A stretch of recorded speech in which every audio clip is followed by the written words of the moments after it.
damage in our body, starting from our body, than the society and community we are. Because drug addicted people can make a lot of crimes. I would like to read some criminal activity related with drug addiction. 70% of people involved in crimes resulted positive in urine samples. 61% of them in housebreaking. So we are like in risk from these people, and these people need punishment. We know that they also need help, but first they need to be punished because the relation between drugs and crimes are so high. They also can... Sorry, Viosana, can you turn the camera on? Do I have to turn the camera on? Yes. Okay. Also, there are violence in people that are drug addicted. They are pretty violent in moments that they need the drug. Also, drug itself as a substance, as I said, it is illegal. Where did these people that are drug addicted get this substance from? It's illegal, starting from the root to the end. And these people should be punished for this.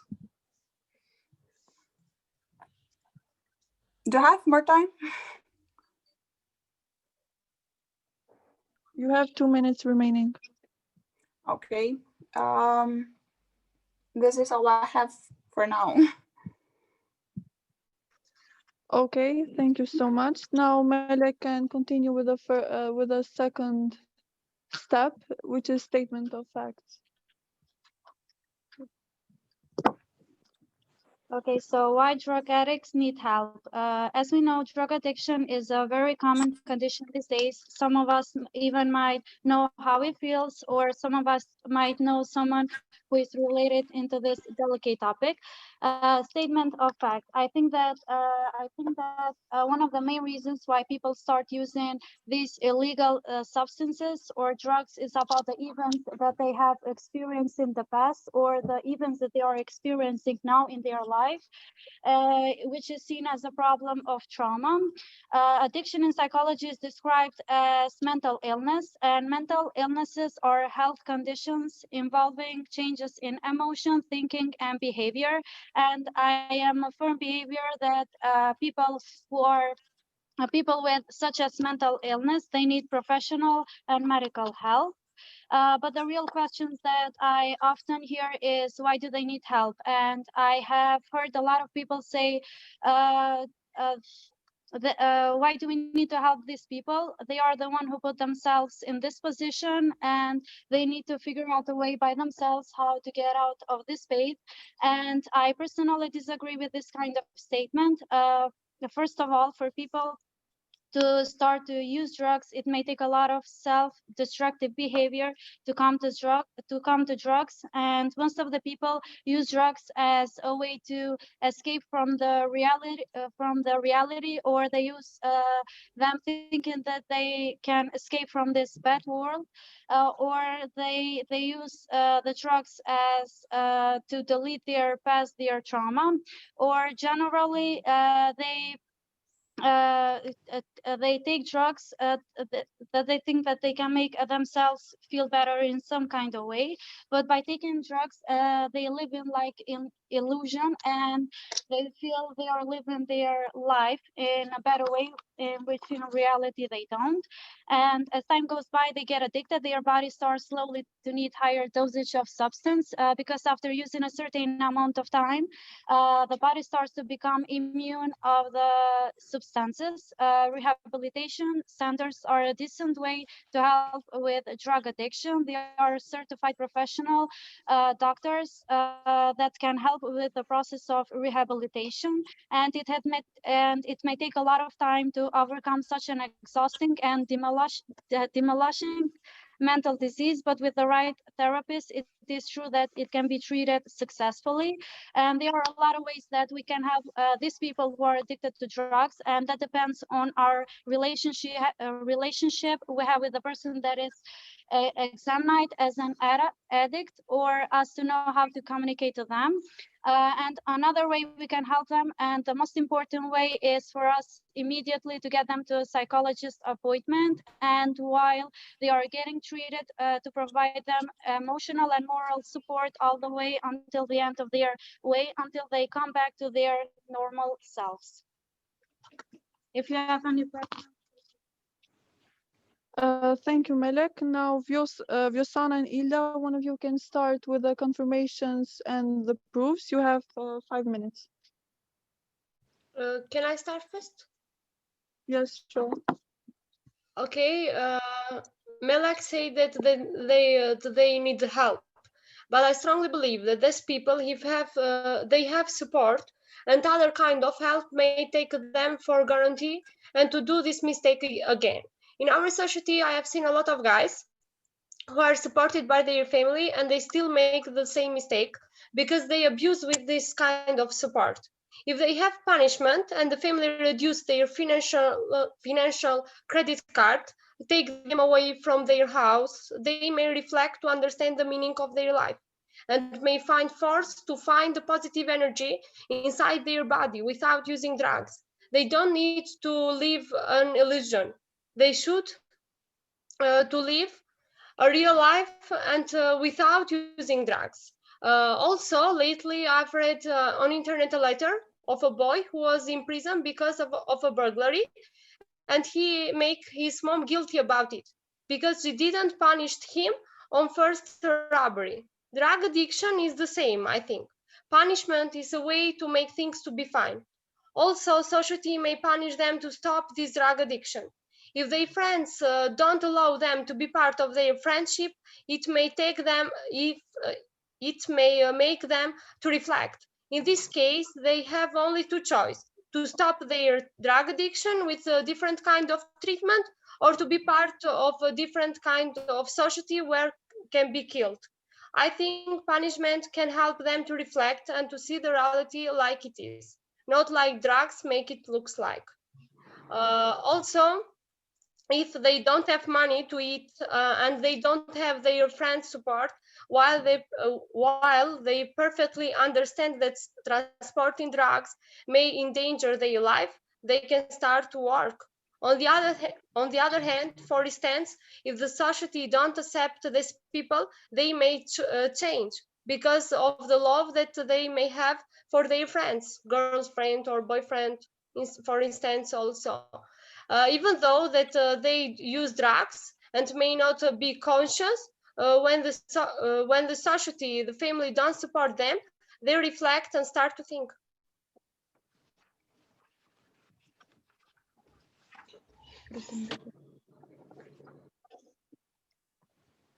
It's all that I've prepared. If Vaisana want to say something else, Yeah, I would like to say that from the start, Okay. addiction is not a disease because you're not born with it, or it's not a thing that your body makes it and you're like sick of it. Addiction is a thing that you get from a substance that is not allowed to use. So these people should be punished because of that. And drugs are are started from people to to enjoy new experiences, and with time they get addiction from this substance. I would like to say something about drug addiction. Yeah, we all know that they need help, but where like in times there are in the effect of the drugs, they can drive, or they can make things that can get us in risk. When they are driving, they can kill a lot of people because they are not in their perfect mood. So this is, I don't have nothing more to show. Okay, thank you so much. Now, Mohammed will continue with the confirmations or proofs. Mohammed, you have 5 minutes.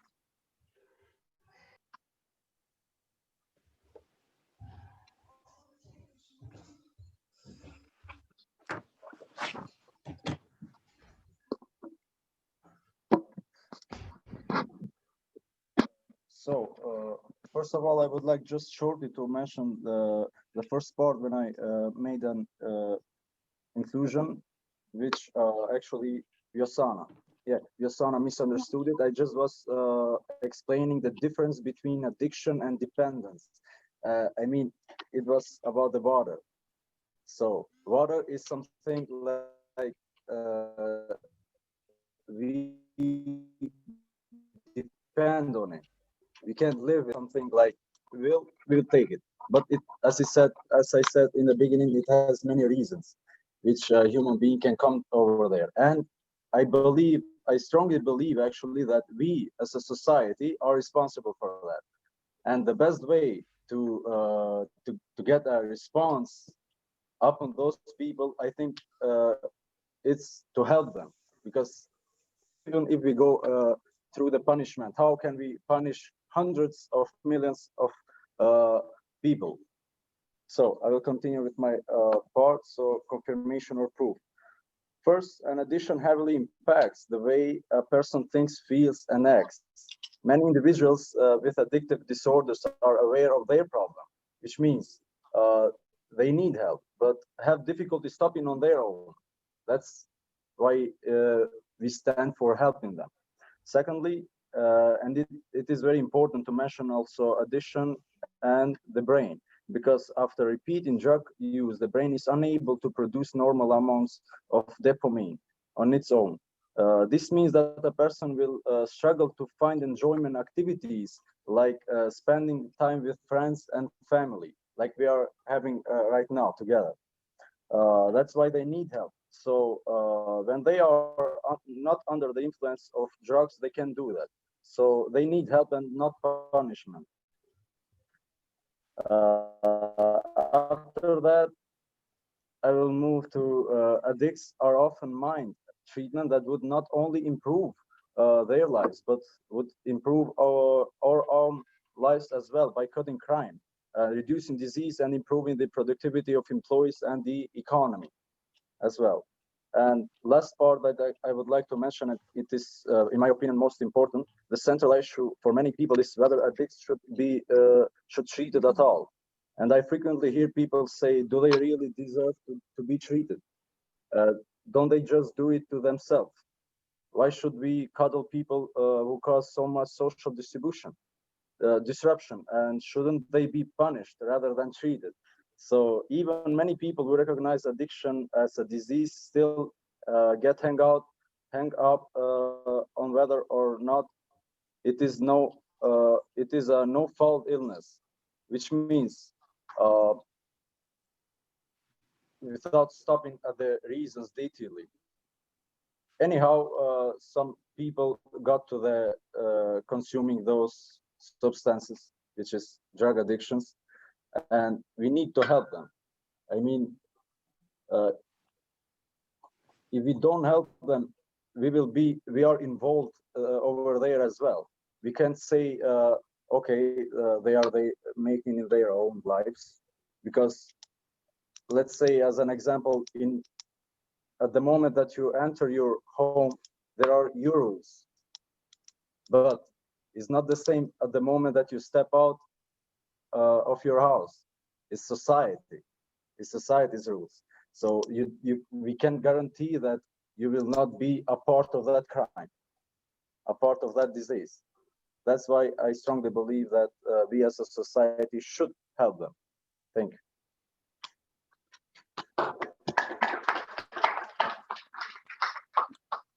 Thank you, Mohammed. Now, Yosana or Ilda, one of you can continue with the refutation. You have 5 minutes. Okay.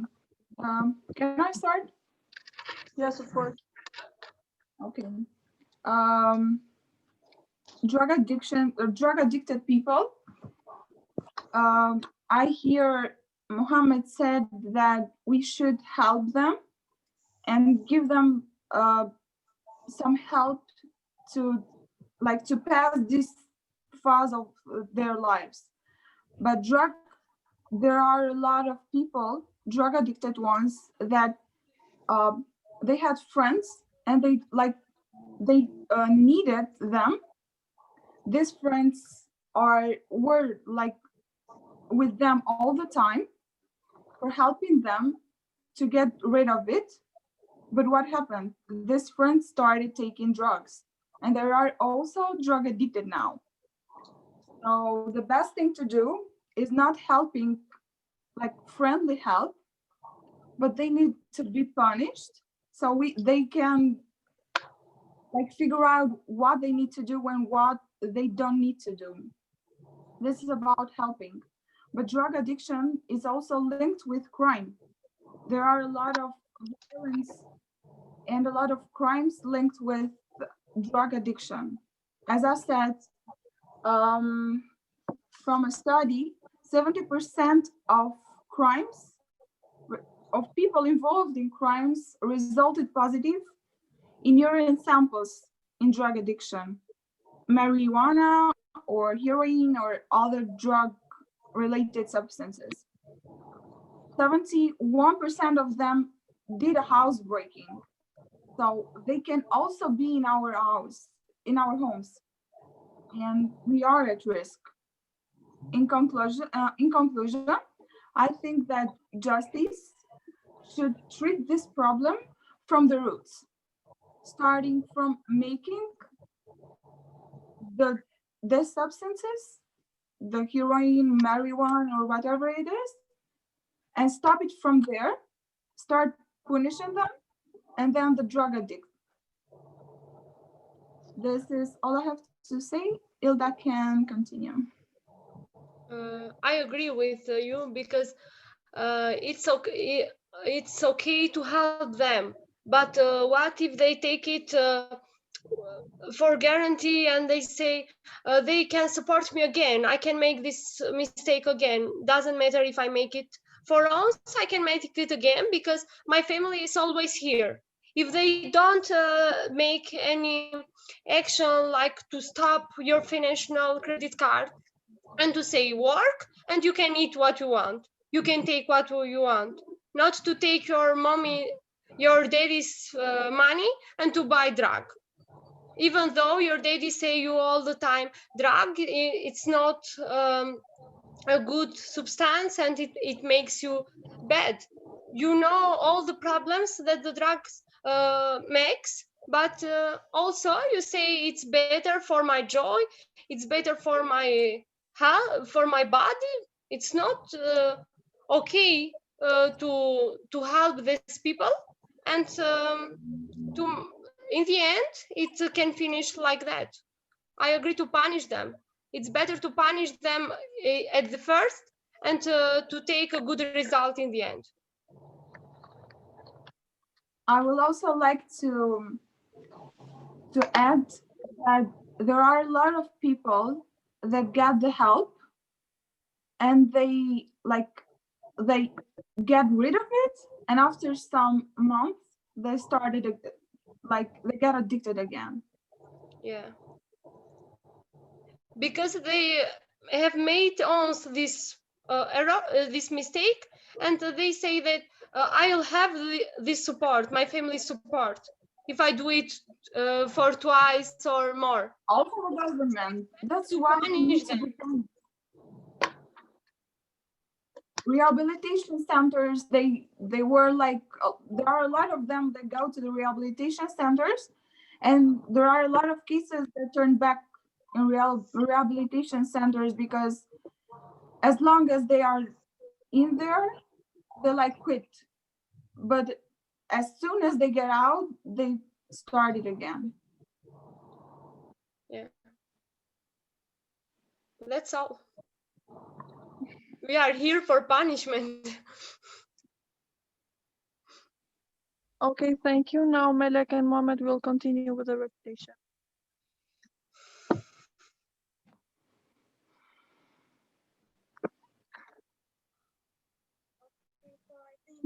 Kusana said, for example, if your best friend takes drugs and she goes to talk to them, and then they both end up taking drugs.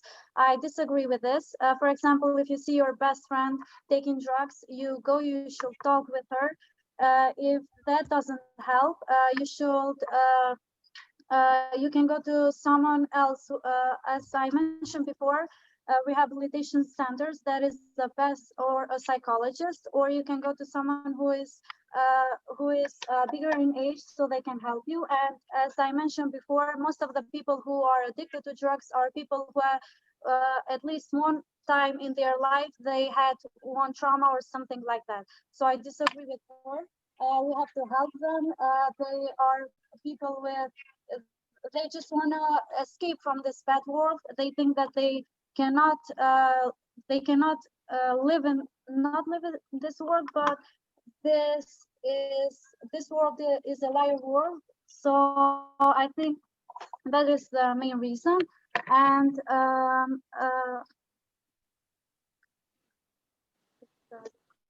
Okay, so first, it is legal, as you said just before. I don't remember Rosanna or Ilda said that, but I just would like to mention that yes, it might is illegal to take those kind of substances, but why government allows them? My question. Then you're gonna answer, of course, if you will. Lastly, at North Macedonia, they are just already started with the um, manufacturing or industry of marijuana, if you will. So, as it comes to Ilda, my reply is you can't punish hundreds of millions, or if you assume that if you can, how would you do it? It's just impossible. And Yosana, I just believe that instead of punishing them, which it is also can be a feedback for you as well, for me as well, for everyone that attend to punish them, because we first have to understand that they are out of control. That's simple. And the contrast, I would prefer to help them, which feedback is to all the society in a good behavior and contribute for a better world and life. And I strongly believe that because I've seen many hundreds of people that from the consuming the drugs or let's say um, life that haven't enjoyed enough like normal people do, and they from there they uh, have got their help from the people, like we are assuming to do that. They have become really better persons and have contributed a lot than a normal person do, because they know from they have come to where are now. And lastly, I would like to add that don't forget that the main reasons that made them touch the drug is us. Who knows?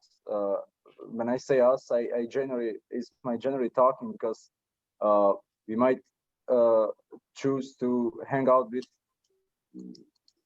some people that we prefer to do. Why then just escape them? I think we as a society, not me as a Mohammed or you as a Vyasana, but we as a society have led them to drug consumption. I just want to Can I address say something? just a second. Rehabilitation doesn't have effect after doing 6 months. They again will start doing drugs. I disagree with this, because if you do the treatment right, if you do the therapy right, that will help you 100% if they have our support as a society. Everyone, if Everyone should think we should help them, not punish them. They will be back to themselves how they were before. So they will not have to be addicted again.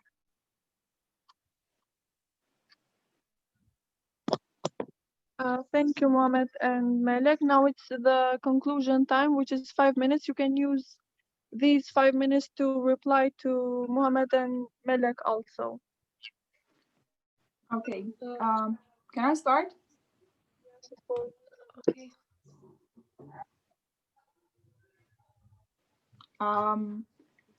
Mohammed said that drug is legal in some places like Russia, or I can say Amsterdam. It is legal in Amsterdam. It may be legal also in Macedonia, as we have heard. But this kind of drugs are drugs that are made like in different policies. They are controlled. The type of drug that this drug addicts get is not controlled. Like the marijuana or heroin they get, it's not controlled. Also, it's called drug addiction and drug abuse. Every kind of abuse, it's considered a crime. I would like to mention alcohol abuse. People that drink alcohol, that abuse with alcohol, they are punished. What about drug addicts? They're the same. And about the helping and rehabilitation centers, there are proof that 72% of them have turned again in rehabilitation centers. Yes, they may get rid of this addiction, but after some years they turn back. I think that punishment is the only way to help them, because if they are punished, they can start. There are a lot of cases that after punishment, they get back in their life and get rid of it and start the life before addiction. This is all Can I say? have to say. Mohammed said that the government is going to legal different kind of drugs, but who say that this is a good decision? Government say that firstly in March that quarantine was a good choice, but now is the government that say the quarantine was the worst thing that we have done. So if they make legal drugs, it may cause a lot of catastrophe in our society, because we are a society that we can't afford it.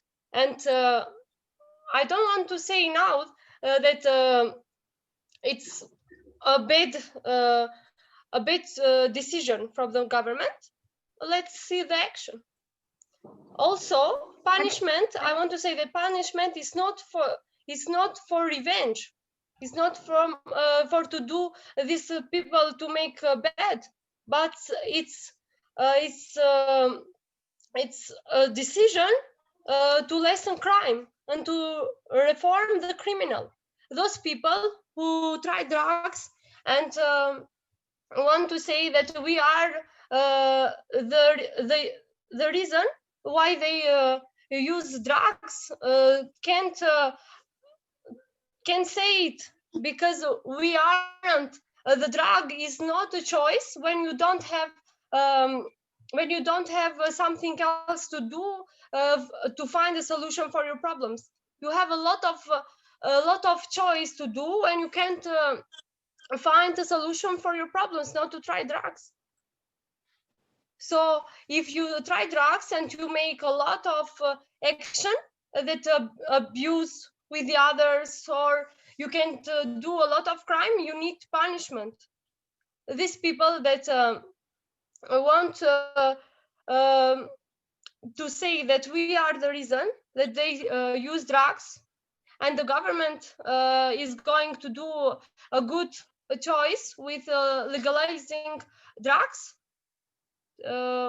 I don't know what to say for them. I would like to say also that I see punishment as a way of helping them because they can lead to overdose and they can die from it. Yeah. It's not a revenge for them. It's just it's a way of helping something to and help them. helping the community.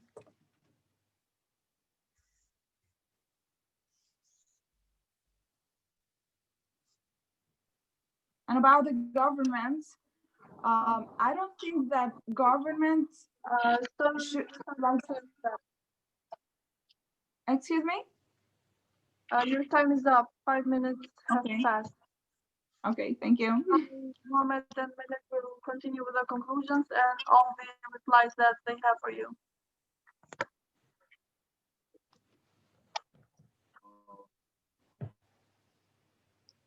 As it is in Ilda's and Yusana's word that the best way to help them is to punish them.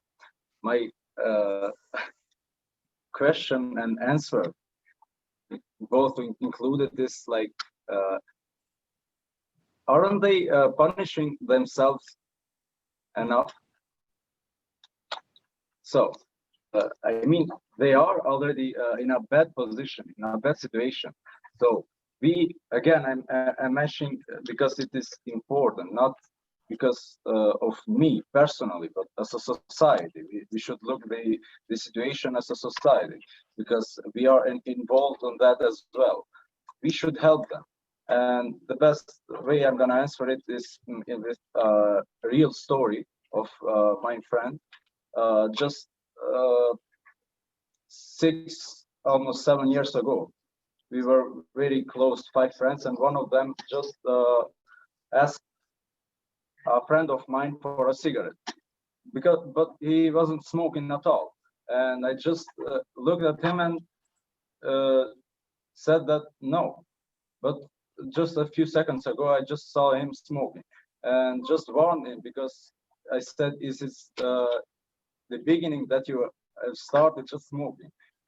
Then I went to Germany, and when I came back a year ago, I saw him in a bad, uh, really bad position because he just passed consuming cigarettes. He was consuming weed as well, and in a situation, a friend of mine called me that he is like out of control.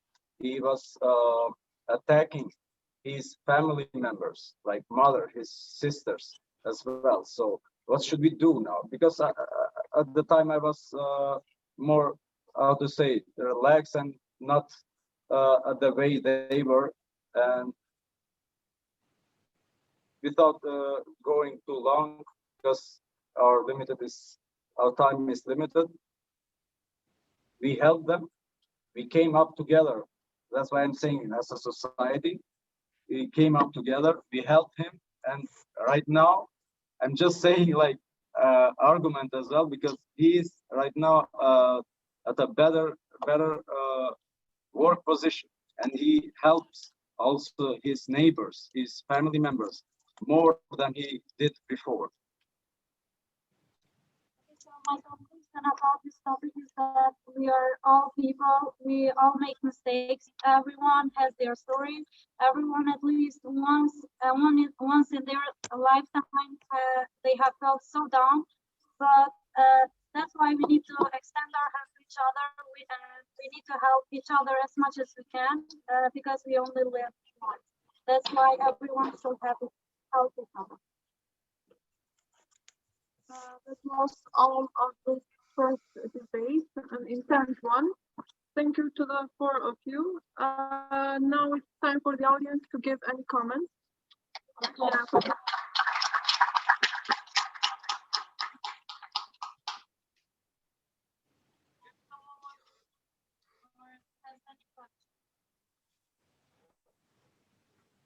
Yeah, the jury has 2 more minutes. My question is, can both teams win? Question Thank you for so much. Bashir, Rebecca, and Omer. I'm not sure, but we're totaling up the points. Just a second. Okay, thank you. So I'll be here with the sheet. I'm writing down the points as you come with the points. So I guess Rebecca will be first as the only lady in the jury. Then Bashir, because he's also online, and then Omer. Omer is behind me here, so he already got everything.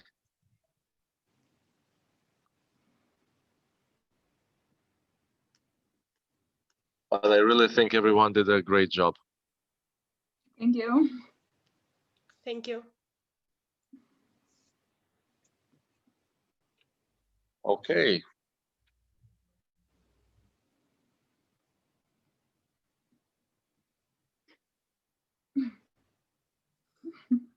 Okay, so do we announce or we give feedback or what do?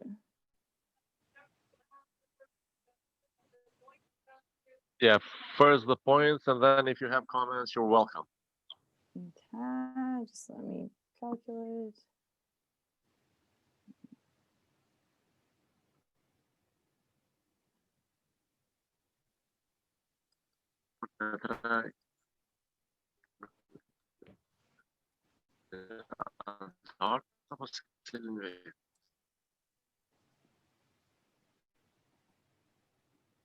So okay, so we scored each section out of 5. So the total points that I gave when I count for each of those sections for Ilda and Voisana was 10.5. And for Mohammed and Malik, it was 15.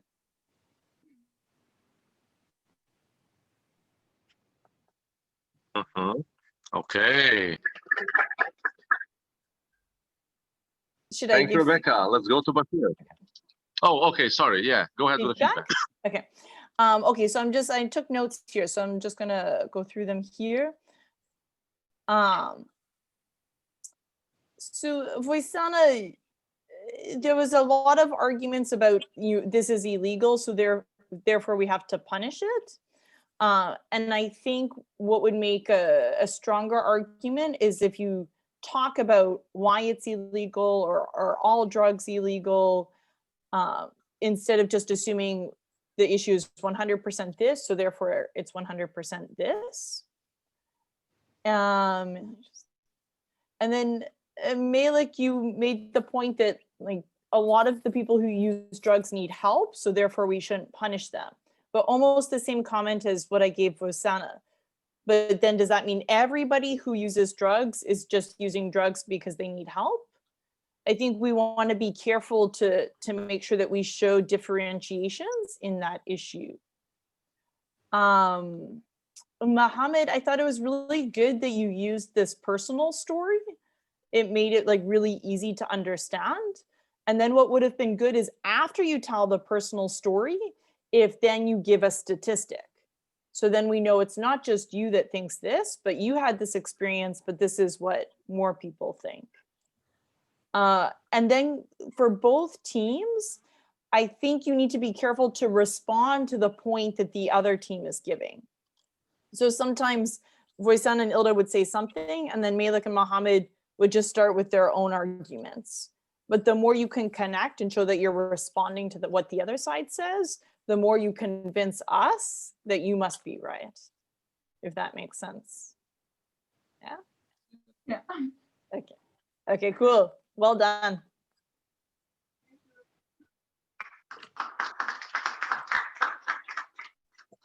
Thank you, Rebecca. Let's go to Bashir. Oh, great, thank you. For me, the score for Elder and Vosana is 15.5. And 15.5 for Vyosana and Ilda, right? yes. Okay. And then for Melek and Mohammed is 16. 16. Yes. For me, there is no specific comment. It's just for Elder and Vosana, I like the fact that I heard some statistics like 7%, 72, like how to understand and to convince us that what they are saying, they really understand and know that. And for Mohammed and Melek is the, I mean, as Rebecca mentioned, is the stories, the personal stories that helped us to understand the point that they are making. So thank you so much. Thank you. There was a big round of applause, but my microphone was muted, so maybe you didn't hear that, Bashir. Actually, there was more applause for you than for Rebecca.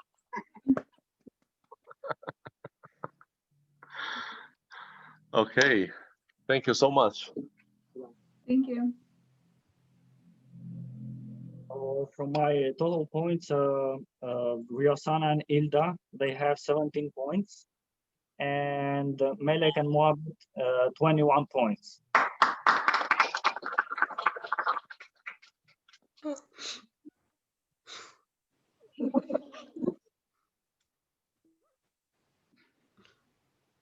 Yeah, after here. Okay, so I'm gonna do a math real quick. So we have 52.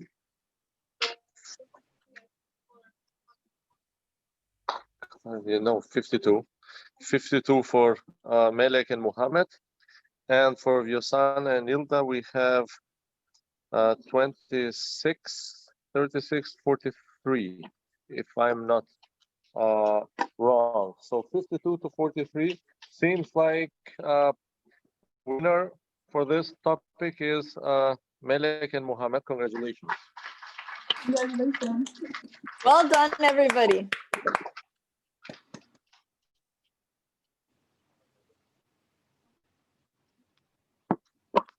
Can I say something at the end?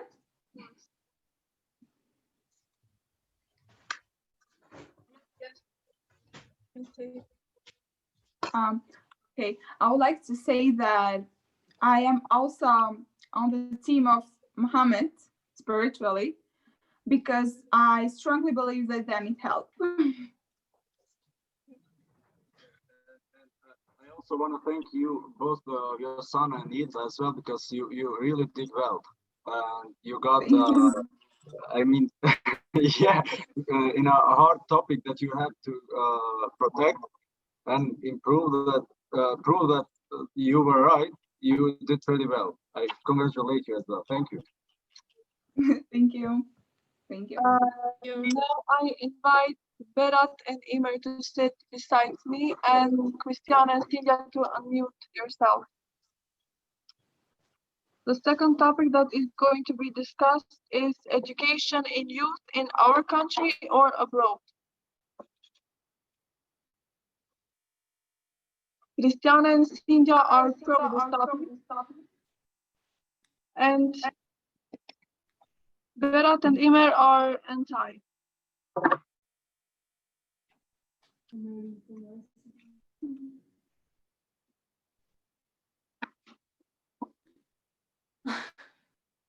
Christiana, do you want to start first? Yes. Okay, you have 3 minutes starting from now. Okay. Education is an essential aspect of our life, growth, and development. Without it, there is little prospect of a country's development and excellency. As we know, together with education comes the power to learn and implement projects and ideas for the good of society. It plays an essential role in character building as well as in shaping the personality of individuals. Of all the people in the society, the youth should be entitled to the right of proper education. By educating the youth of society, a country can ensure its future development and progress. But by failing to educate them, the country will be stuck in the same place for many more years. Studying vests individuals with the ability to think and hold opinions on different matters. Furthermore, it helps us in learning about our history, roots, culture, and our past. Everyone in society should realize the need and purpose of right education in life. For a developing country like North Macedonia, education is essential in order to achieve a greater growth in the future. It plays a great role in developing country in every field. It is almost every student's dream to study abroad, either for one reason or the other, but it is advisable to know the advantages and disadvantages of studying abroad and advantages and disadvantages of study in your home country to weigh up your decision about whether or not to study abroad. You may consider abroad, and after finishing your studies, decide to move to another country and study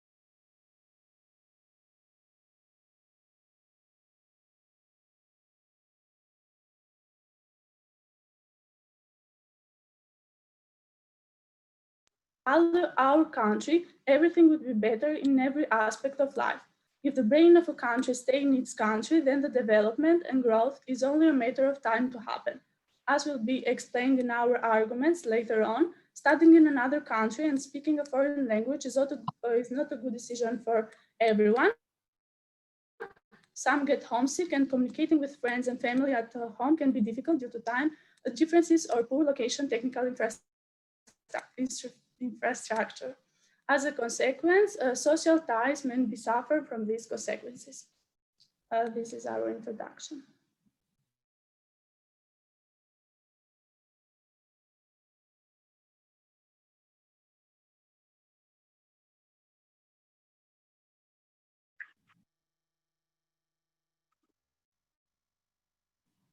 With excuse. A lot of youth are leaving North Macedonia to work or study and for country. And a lot of you are willing to leave as soon as. No, it's not. As we all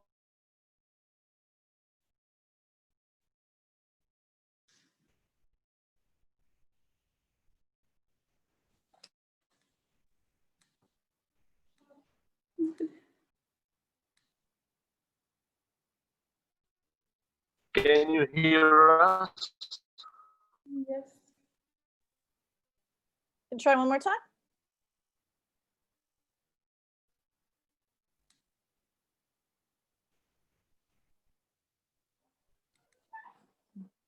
Go for it. Rebecca, can you hear us? It's a little bit more. Say it one more time. Okay, because it's connected. So Berat can start again. the research done by UNICEF during the years. In 2015, in 2016, 432,000. In 2017, 421,000. And in 2018, almost 412,000. So in a 4-year period, there has been a decrease of 29,000 youth. Why is that? It's because other countries appreciate our abilities and our talent. They appreciate our goals and our motives, but also our flaws and our imperfections. According to UNICEF, discrimination among the youth in schools is pretty obvious. Their study shows that 31% of youth are being discriminated by gender, 32% by economic background, 28% by religious beliefs, 53% by ethnic origin, 34% by political views, 25% by spoken language, etc. Now I'm going to show you what some kids are saying for these kinds of discrimination. A 16-year-old Macedonian boy says, I just go because I need the signature. Often they will send me to buy burek or something else, and they almost never give me a task that will help me to learn. A 16-year-old Albanian boy says, I have heard that there are parents who pay for their children's grades. Also, it depends on which political party your family belongs to. For example, there may be a student who has his father in a high position within a political party, and then he calls a professor so that he gives a passing or a better grade to his son. I've seen this in several cases, and it is really demoralizing. A 17-year-old girl, Albanian girl, says, the conditions in school are good, but not enough books. In my class, we have to make copies and to take notes most of the times. A 15-year-old Macedonian boy says, we should have an education system like in Finland. The school should teach them how to succeed in life and not just get good grades. In our schools, only the grade matters. A 17-year-old Roma girl says, some teachers bother me because they give a higher grade to one student and a lower grade to another just because of the ethnic background. So if these comments don't make you feel bad about our educational system, then I don't know what will. Thank you, Berat. Now, Christiana or Cynthia will continue with the statements of facts. Yes, You have 5 minutes. okay. People fly across the globe to get the perfect education or maybe the perfect life. The options abroad are wider, but will this help you reach the perfect life you ought to have? There are a lot of changes and it may be a little difficult to adapt. The first thing that changes is your lifestyle. Your way of living changes drastically that you are not even breathing the same air you used to breathe. So moving to a different country can create challenges even for the best students. This can be challenging in a few ways. The main issue to consider when studying abroad is that it requires more financial support and planning because this adventure can also be expensive. You, you have to keep in mind the costs of studying abroad. The cost of living may be different from what you are used to at home. Sometimes tuition fees are quite high, and the cost of living may be different from what you are used to at home. Moreover, you will need extra money if you want to visit your loved ones. Traveling costs can be high, depending on what you want to study abroad. When students settle into their new school routine, they may miss the comforts that help them study at home. The feeling of being alone and away from home affects their concentration on studies. Some of them even give up their studies because fail to get used themselves in overseas. You may find yourself feeling alone and without any of the social and emotional support from relatives and old friends. While if you stay in your own country, you can be close to your family and friends, and that allows you to discuss a problem, your worries, and joys with them. The comfort of knowing that you got your friends close to you can take some of the pressure off because making and developing friendship takes time and it can be more difficult in a culture that you are not used to. Another argument for studying in your country is that you may also have an easier time finding part-time work if you decide to do so. Again, knowing the lay of the land you will be hugely beneficial here as you may have an awareness of which places are likely to hire students and can start searching for work before people arrive from elsewhere. And some places may be more likely to hire you knowing that you will be around during the summer when there are no classes as well. You may experience language problems if you are studying in a place where they speak a different language to your native one. Learning a new language can be tougher than you think, especially if you need to understand it enough to complete a course that is conducted in it. If you decide to continue your studies locally, you don't need to worry about taking classes in a foreign language, and you can understand the culture and the expectation of teacher. So you can fully focus on your study instead of learning vocabulary.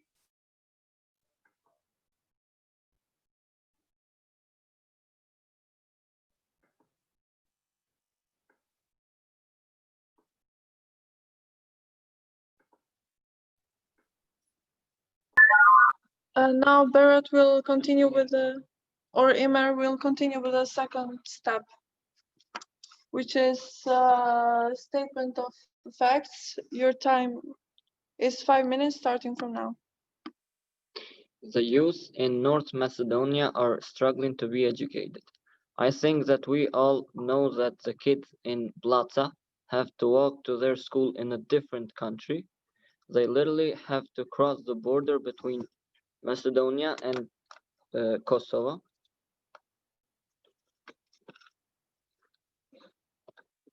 Imagine how hard that is in this period of time when it's cold, it can rain, it can snow.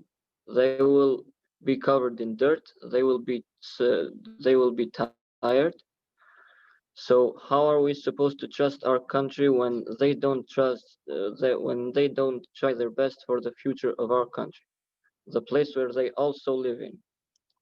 But let's say that they are a low percentage of the youth.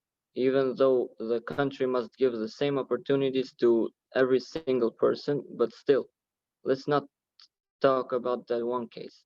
Instead, let's talk about the things we students deal with every day. No books.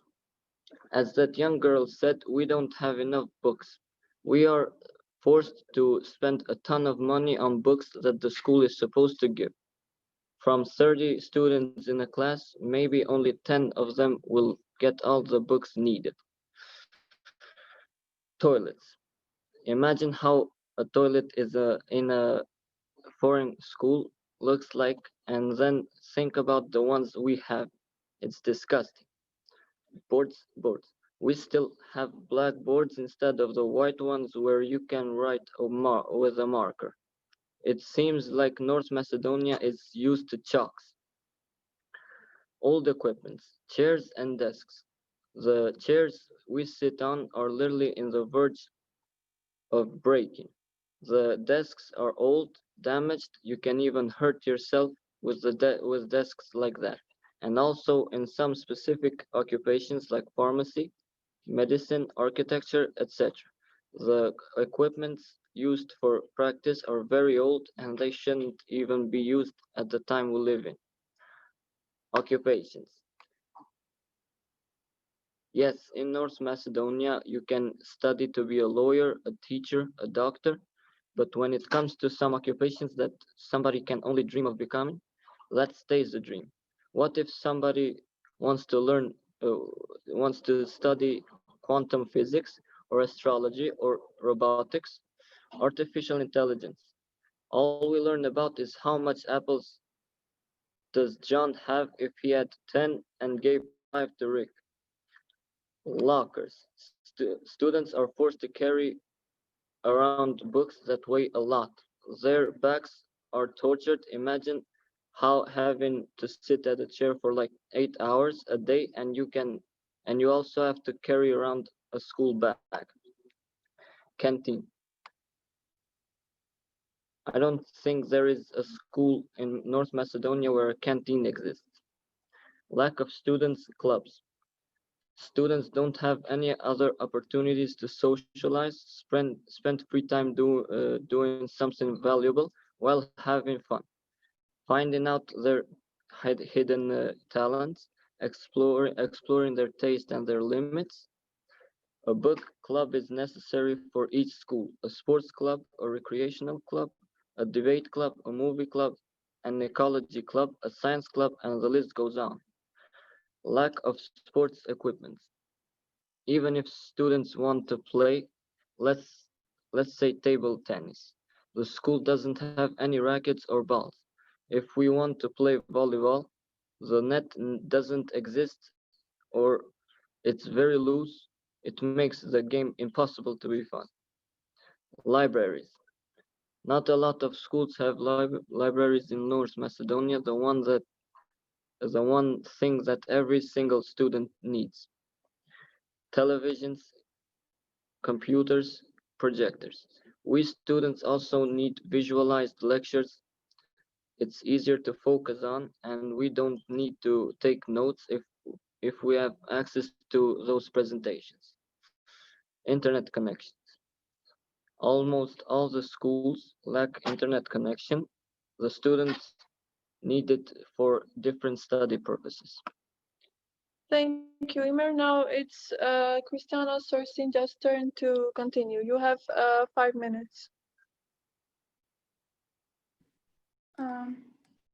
I didn't know that the situation in North Macedonia is so badly that you don't have even a volleyball part or all these things. But again, studying abroad is not always easy, but it is overcoming these challenges and solving these problems that will have the biggest impact on you, give you confidence, and make you stronger. But study abroad is not always all rainbows and roses for everybody. As we know, effective communication is essential to success as a study abroad student.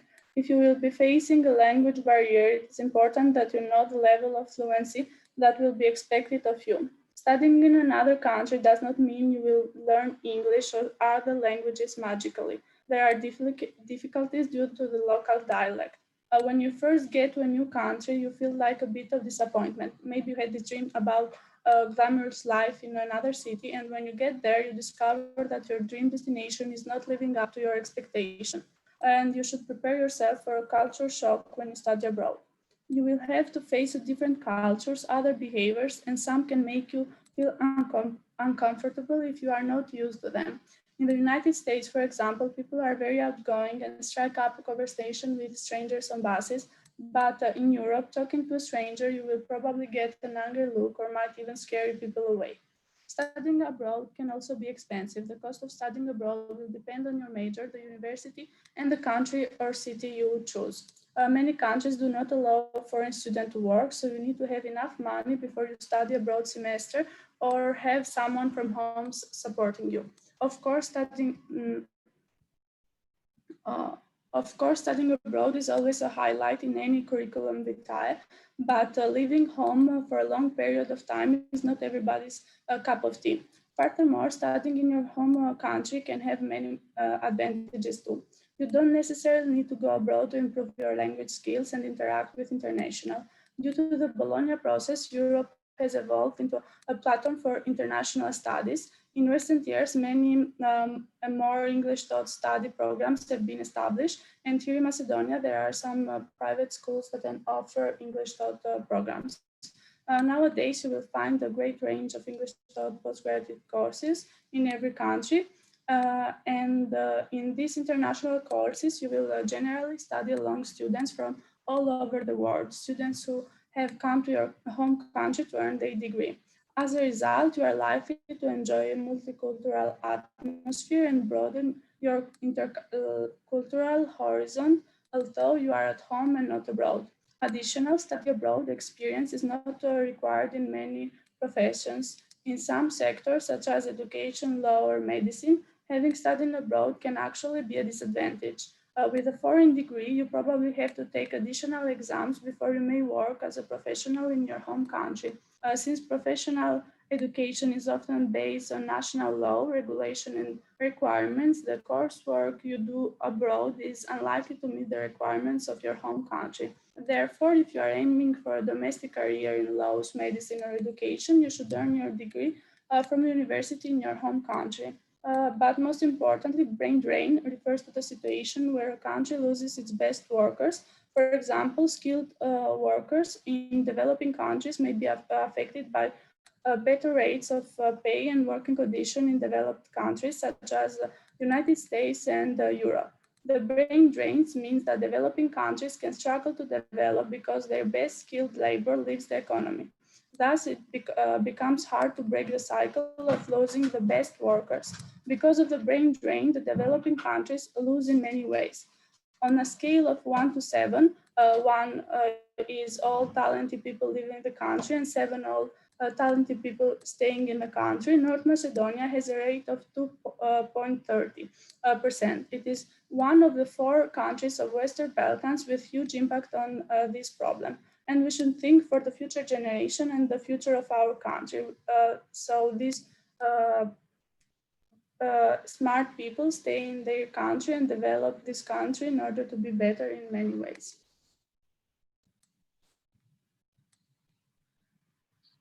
Thank you, Christiana. Now, Berat will continue with the third step, which is confirmation. You have 5 minutes. The time starts now.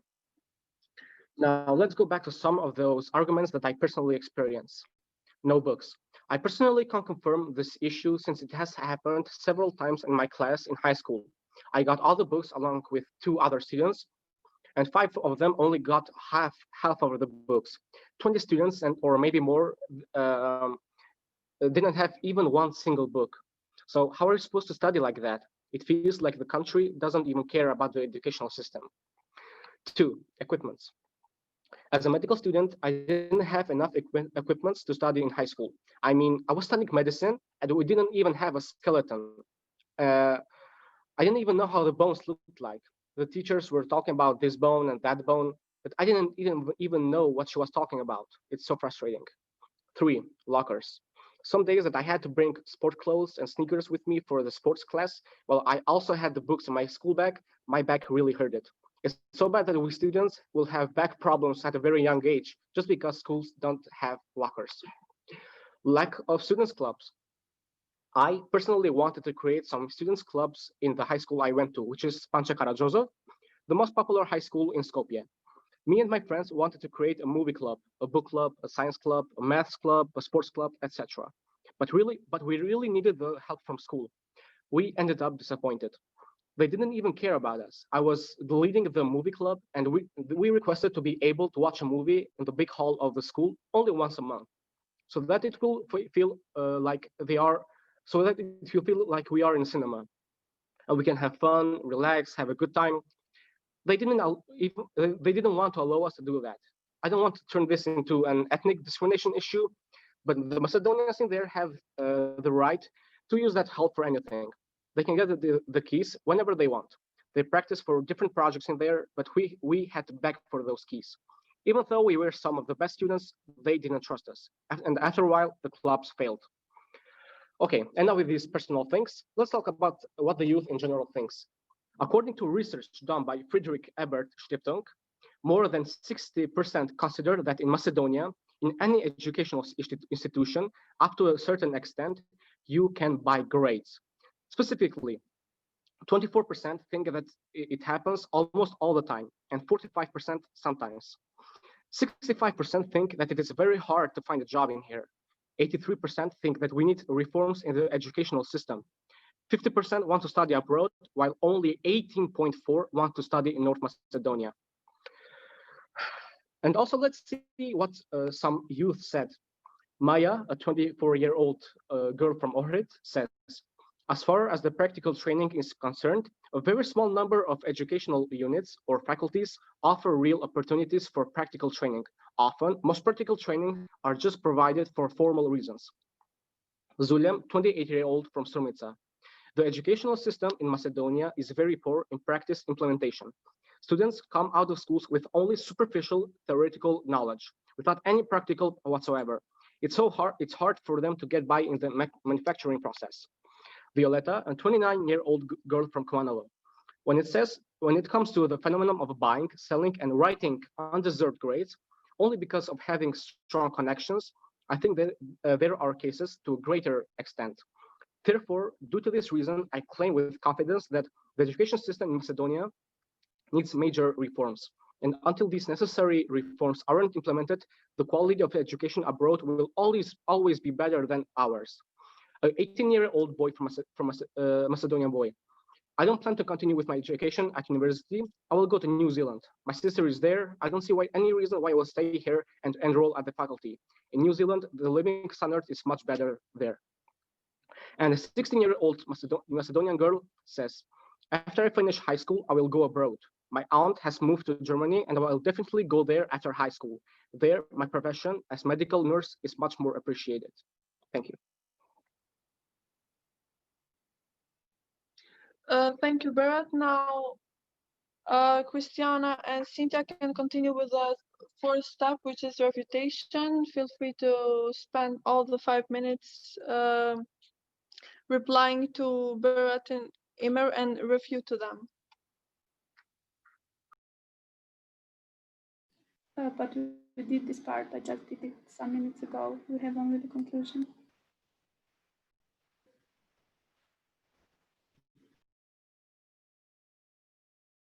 Can you repeat what? I said that the refutation part, I just did it, and we have only the conclusion. Yes, sure. Okay, we can continue with the conclusion. Yes, you can continue. In conclusion, education is very important in life. People usually choose the best universities for their children and themselves. Studying abroad is not a must for every student, considering the financial support. Abroad, the education fees and the cost of living are very high. In contrast, studying in home country has fewer expenses than studying abroad. The education fees and the cost of living are in a normal rate, which is not too expensive. Another thing is the language problem or other issues connected to lifestyle, food we are used to. There may be benefits for studying abroad, but one should not forget about the advantages of studying at home. You live, grow up, and continue your life at your home country, creating a bright future.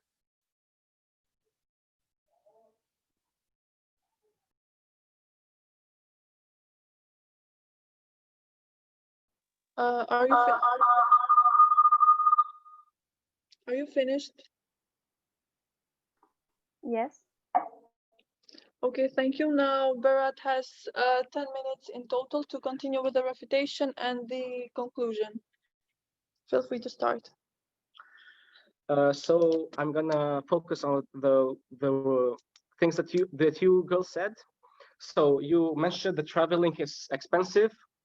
Well, even if it is, even in North Macedonia, the studying is very expensive.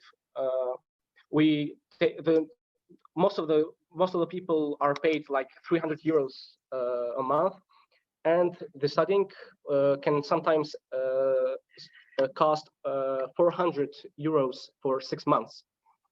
So that definitely isn't the case. The price isn't the case. As you said, that learning a new language is very difficult, but a lot of schools have pre-courses to learn the languages, so that when you enroll in that university, you will already have that. You will already know that language. Um, Also, you said that studying abroad is not everybody's cup of tea. Well, according to the research I did, 50% of the youth want to study abroad, while only 18.4% want to study here. So that is most of the youth's cup of tea. And also, as you mentioned, the brain drain. Studying abroad doesn't mean that you can come back to Macedonia to work. So you can only study there so that you can have a more qualitative studying, and then you can be more qualified for anything in here in Macedonia. So I don't see how that is a brain drain where you can only study there. So now Imer will continue with the conclusion.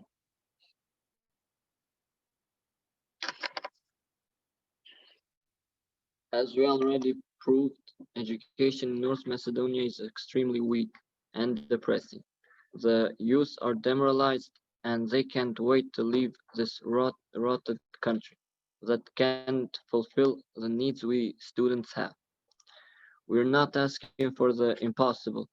We're asking for books, for the elementary things every single student needs in their studying process. We used facts and research for this topic and not our own opinion. We used actual experiences and fantasy. We not fantasy. We used interviews from the youth themselves and not just talk whatever we want to win. Well, not everything is about winning except in North Macedonia where the only thing that matters is a grade that some of us don't deserve. Albert Einstein said, never memorize something that you can look up.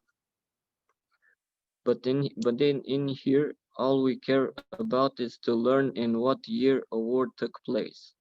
We can look that up. We can look that up any day we want. That won't help us be successful in our lives.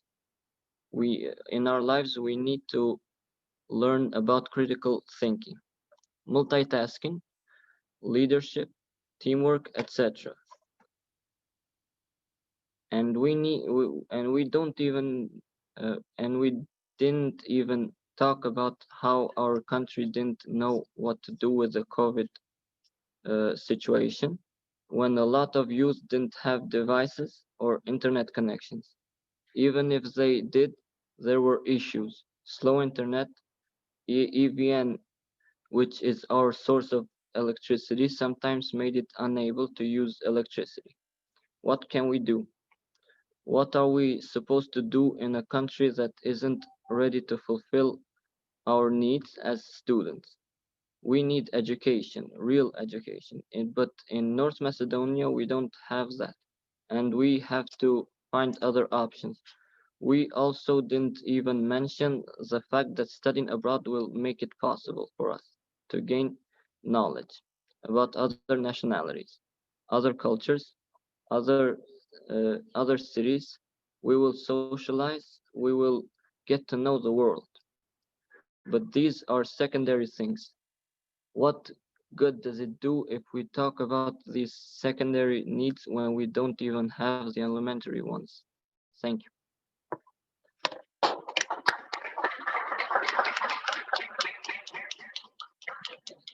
This was the second topic. Thank you, Christiana, Cynthia, Berat, and Imer. If anyone from the audience wants to add any comment, feel free to. If not, the jury can continue with the points and the feedbacks. Okay, thank you so much, everyone. Okay, I'm first, preteam.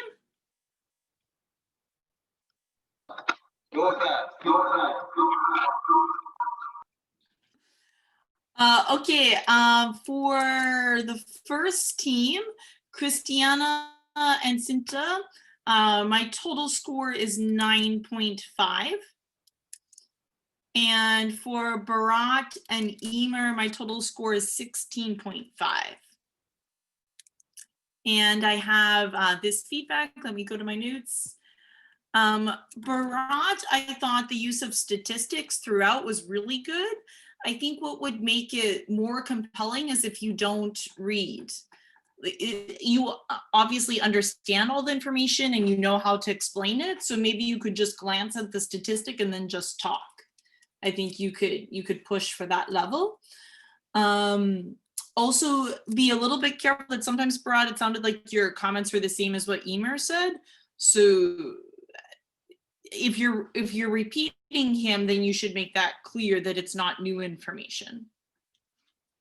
Okay, cool. Emer, like I thought these were really great specific examples, like the blackboards and the toilets, like very specific. Decide which ones are the most important. Like you said, like internet connection at the very end, and you said books at the very beginning. Like, are all of those equally important, or do you want to emphasize some more than others?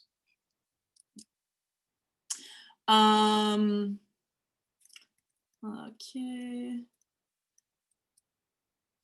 I thought, Christiana and Cynthia, my overall comment for you is to make the distinction on what is an effect on you personally and what is an effect on the society. So it sounded to me like a lot of your argument was we should not study abroad because of the impact on us. It's costly, it's time away from family, these things. But then can we also talk about if that's good or bad for the community and for the society, both at home in North Macedonia and abroad? I think, and Barat and Emer, you could also kind of talk about that a little bit more, is to distinguish impact on individuals versus impact on community. Okay, that's it for my feedback. Thank you. Thank you, Rebecca. Thank you so much. I hope everybody finds all the comments helpful and valuable and not just the points. So let's move on to Bashir. Yes, my score is for Christina and Cynthia is 13. And for Emil and Berat is 21.2. Thank you. Do you have feedback, Bashir? You gave like most of the feedback.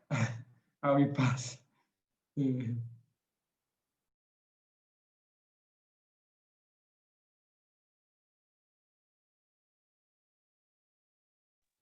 Okay, so before we move on to Omer, I would just like to repeat if I got what Bashir said, if that's correct. So you said 10 and 21.2, is that right?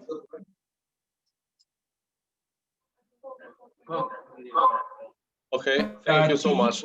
Now it's Omer's turn. Okay, so my score is for Christiana and Cynthia. I have 14 points. And from Berat and Imer, I have 20 points.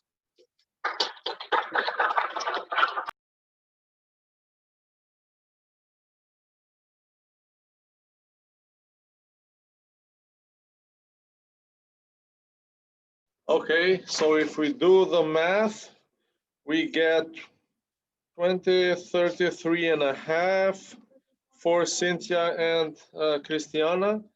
And for Berat and Imer, we have 57. 57.7. So the winner is Berat and Imer. Congratulations. And now I give the floor to Bessiana again to move on with the third team, actually the third topic and the third set of teams.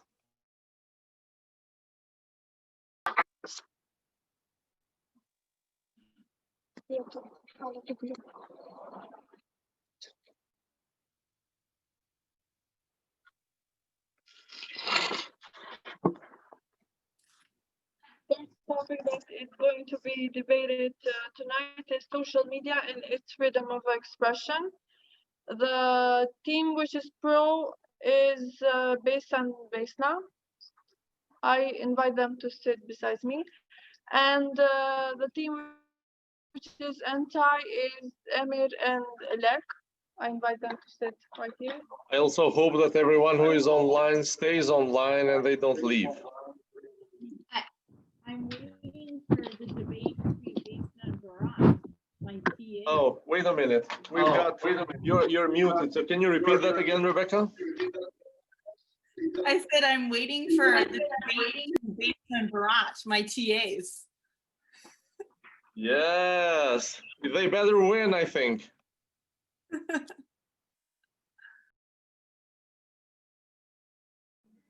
Vesna said last time you didn't choose me.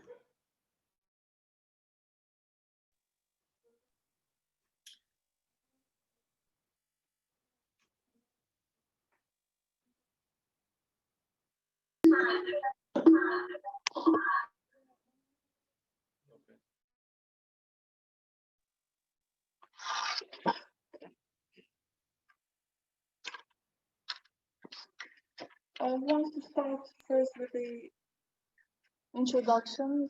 I think should be the. Okay, please I can start with introduction.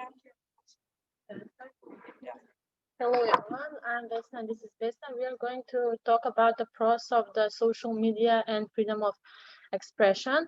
Throughout 21st century, social media has demonstrated an ever-growing potential to promote, share, and engage the audiences, the largest of audiences, with everything from latest fashion trends to the most critical social economic issues. Social media platforms have revolutionized our ability to access historical, social, political, and geographic divides, where previously gatekeepers mitigated and negotiated access to mass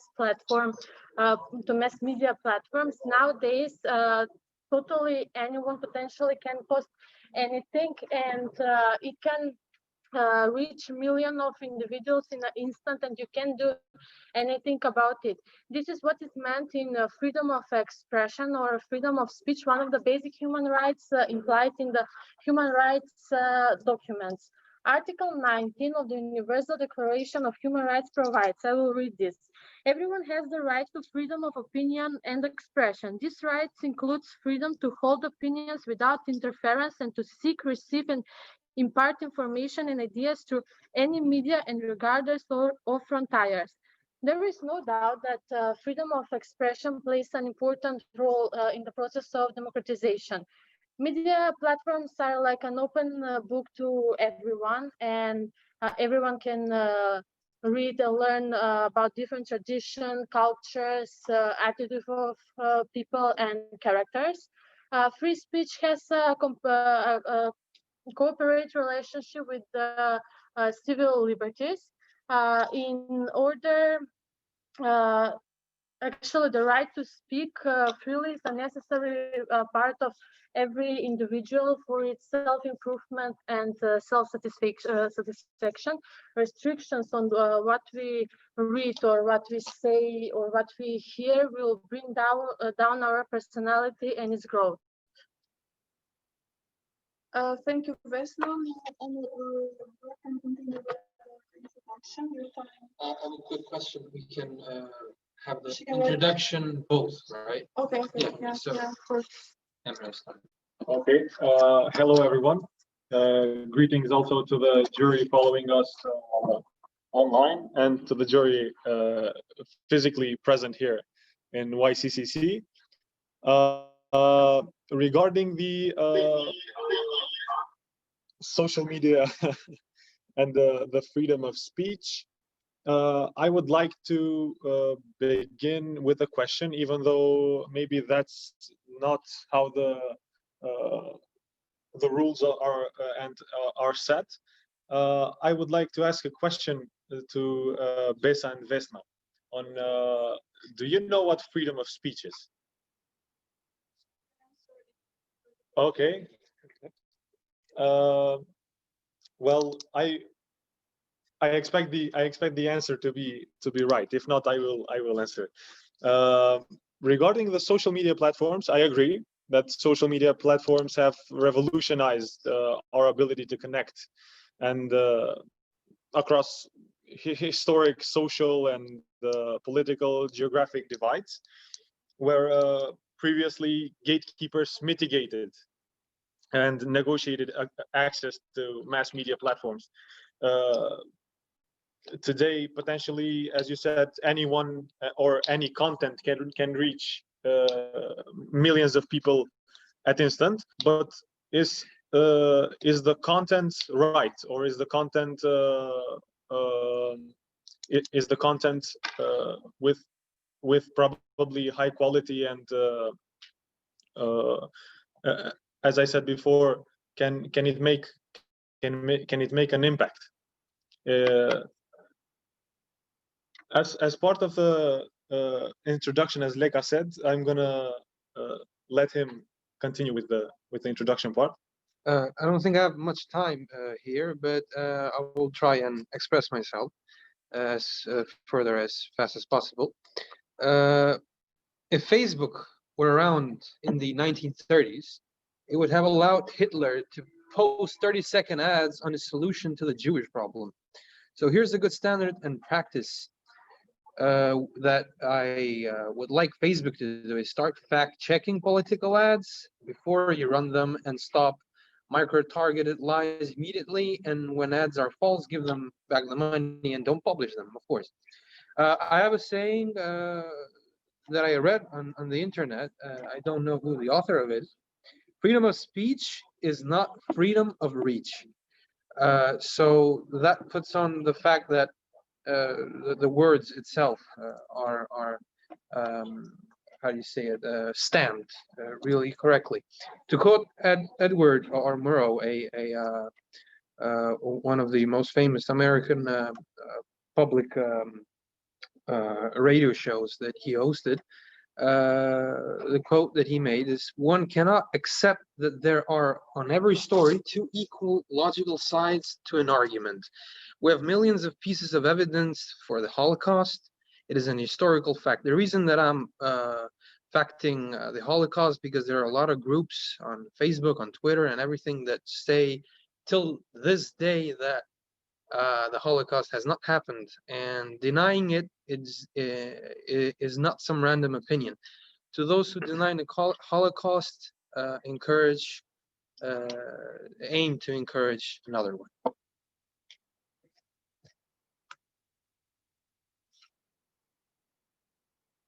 Okay. That's it. We finished. Okay. Yeah. I will help you. No, I wasn't there. Okay. Can I start? Yes.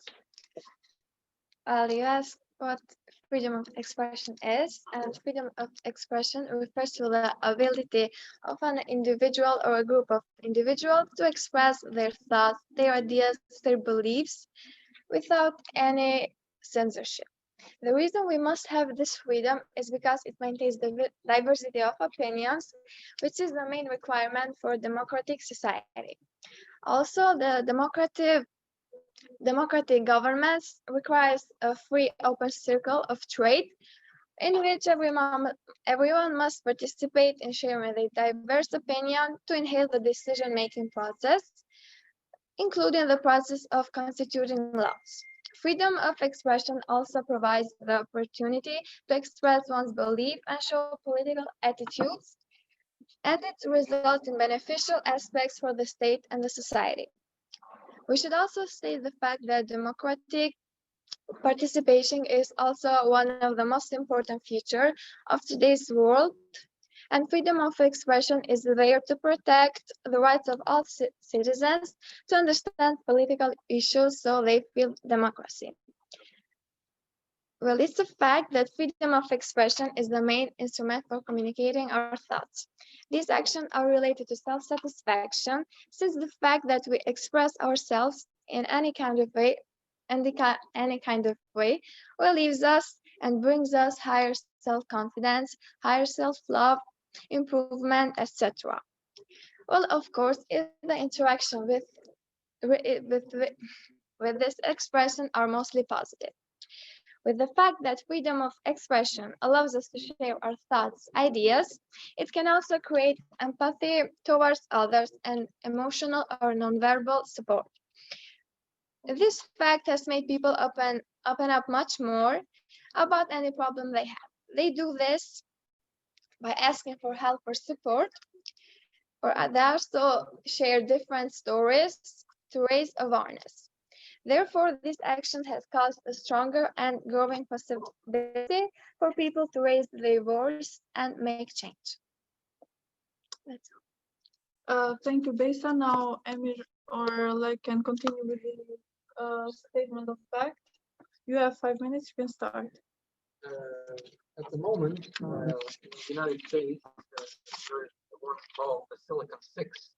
As they call it, is a big problem at the moment for the United States, where that group are Facebook, the three Google CEOs, YouTube, and Twitter. 6 unelected individuals in Silicon Valley imposing their vision on the rest of the world, unaccountable to any government and acting like they're above the reach of law. What do all these dangerous trends have in common? I'm just a normal citizen and a violinist, not a scholar, but one thing is pretty clear to me. All this hate and violence is being facilitated by a handful of internet companies that amount to the greatest propaganda machine in history. So, quote that, the greatest propaganda machine in history, which is hardly regulated at the moment, is going on with hearings in the US Senate and fact-checking and everything, including the fake news, is entire to, as I said earlier, freedom of speech is not freedom of reach. Thank you. Thank you. Now one of you can continue with the confirmation or proofs. You have 5 minutes. Now it's time to support our facts with proofs. I will start with the hashtags. We all know the hashtags, and people these days have the courage to share their personal stories with the public. Hashtags are here to are widely used to connect people from all around the world with the same problems and issues. For example, World Cancer Day is an international day marked on 4th of February to raise awareness of cancer and to encourage its prevention, detection, and treatment.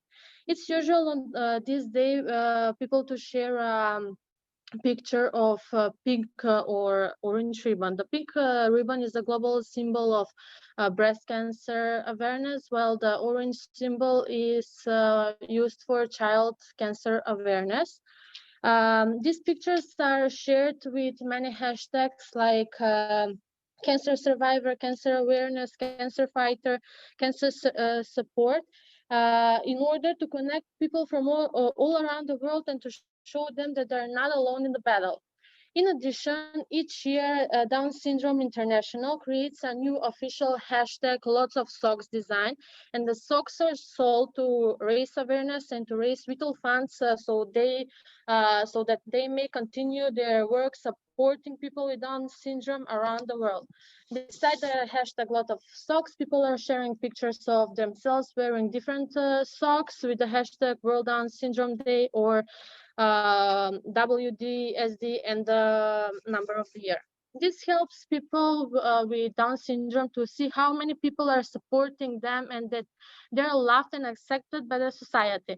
The last event that united the world was Black Lives Matter, an activist movement which began as a hashtag BLM or Black Lives Matter. Unfortunately, a series of tragic events prompted this movement, but the point is that the hashtags were used as a way to mark the lives lost and to show support for the ongoing Black Lives Matter protest. I will continue with the freedom of to express dissatisfaction and the willing to change something. People have the right to express their revolt and dissatisfaction through posts, organizing events for protests, online petitions, etc. For example, the first student protest known as the historical protest in Macedonia was held on the 17th of November 2014, and it was organized on Facebook. Because we are living in one of the most air polluted cities, every year we are witnesses of many protests for the air pollution, and they are organized through social media. This year, an online petition against indoor smoking was conducted, and it is one example for a successful online petition that actually made change in the society. Talking about organizing events, they are not only organized to express dissatisfaction, but also to share one's experiences, knowledge, and to offer help. Because the whole world now is functioning online, lately we can see a lot of events talking about mental health, why it is important, how to save the mental health in this situation, webinars, how to stay motivated, how to start working on ourselves, rape victims supporting each other, people who were victims of violence sharing their stories in order to motivate someone to make a step forward and change its life on better. Another good thing is that social media is cooperating between each other. For example, you can make your profile picture on Facebook in orange in order to show support on International Day for the Elimination of Violence Against Women. And you can make your profile picture with the banner, I deserve to breathe, I deserve clean air in order to express your revolt. I will finish with the most important thing, in my opinion, the donations. Social media really helps in raising money for the people who need medical treatments. People share their sad stories, and beside the fact that they have the chance to go on medical treatment later, they're finding support, consolation, and motivation to keep fighting the battle. One heart-warming example is about one girl, Milan, during this pandemic, who needed an eye operation, and the money were raised within 24 hours so her sweet little eyes can see the world again. Thank you, Vesna. Now, Emir or Alek, please feel free to continue. Vesna, you had some very interesting points, and I can say that I agree with you on that. People should share their opinions online without any restraint, but we will go to that matter in just a few moments. I will get back to the freedom of speech, as it comes back that dates back in ancient Greece. In the United States, the First Amendment guarantees free speech, though the United States, like all modern democracies, place limits on its freedom. In a series of landmark cases, the US Supreme Court over the years has helped to define what types of speeches are and aren't protected by the US laws. A really popular topic of political debate today is freedom of speech. While it doesn't interest a lot of people, I can see the appeal to those only marginally interested in politics and political discussions.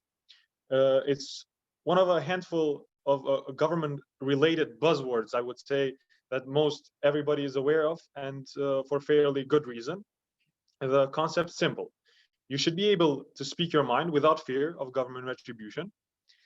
It's an idea that's baked into our culture. It's taught and reinforced in schools. The internet does not only bring democracy, freedom, and equality on, I would say, social media too. Constitutional values are under pressure, and democracy is not always the norm. Online media companies acknowledge that even extremist and terrorist anti-democratic groups are using social media to spread their message. What can be done about that? I would encourage the jury following us online right now to open their browsers, and maybe if they have a Twitter account, they can log in on Twitter and search for the account of the current president of the United States, Donald J. Trump. And I would like to know if on his previous tweets, if that is freedom of expression, when Twitter blocked his tweets and made him using some that he's using fake news, when he maybe personally or his media team used his account to tweet without any other link attached. So I would like also to get an answer from Vesna and Besa about that matter. But various governments, including the European Union, have called online media companies to do something about such things. But what can be done against discriminatory and xenophobic reports and the spreading of terrorist propaganda? Should online media companies themselves make these messages inaccessible or even remove them? Or is the intervention of a judge necessary for this? These questions are not easy to answer. It's not for nothing that the online media company Facebook calls these questions hard quests themselves. Many people are complaining about being kicked off of social media platforms, either because of particular posts or because of a series of posts. And the question arises, do you have a right not to be kicked off of Facebook and Twitter? I think I will answer this question later on. I would like to add more onto this. Thank you, Emer, for talking about confirmation or proof topic. It's why fake news outperform real news, because studies show that lies spread faster than the truth. And it's on no surprise that the greatest propaganda machine in history has spread the oldest conspiracy theory in history, that the lie that Jews are somehow dangerous. As on a headline put it, just think what Goebbels could have done with Facebook. He was one of the Nazi leaders which endorsed and helped Hitler do his missions. But when, thanks to social media, conspiracies take hold, it's easier for hate groups to recruit, easier for foreign intelligence agencies to interfere in our elections, and easier for a country like Myanmar to commit genocide against Rohingya, or China committing to the Uyghurs.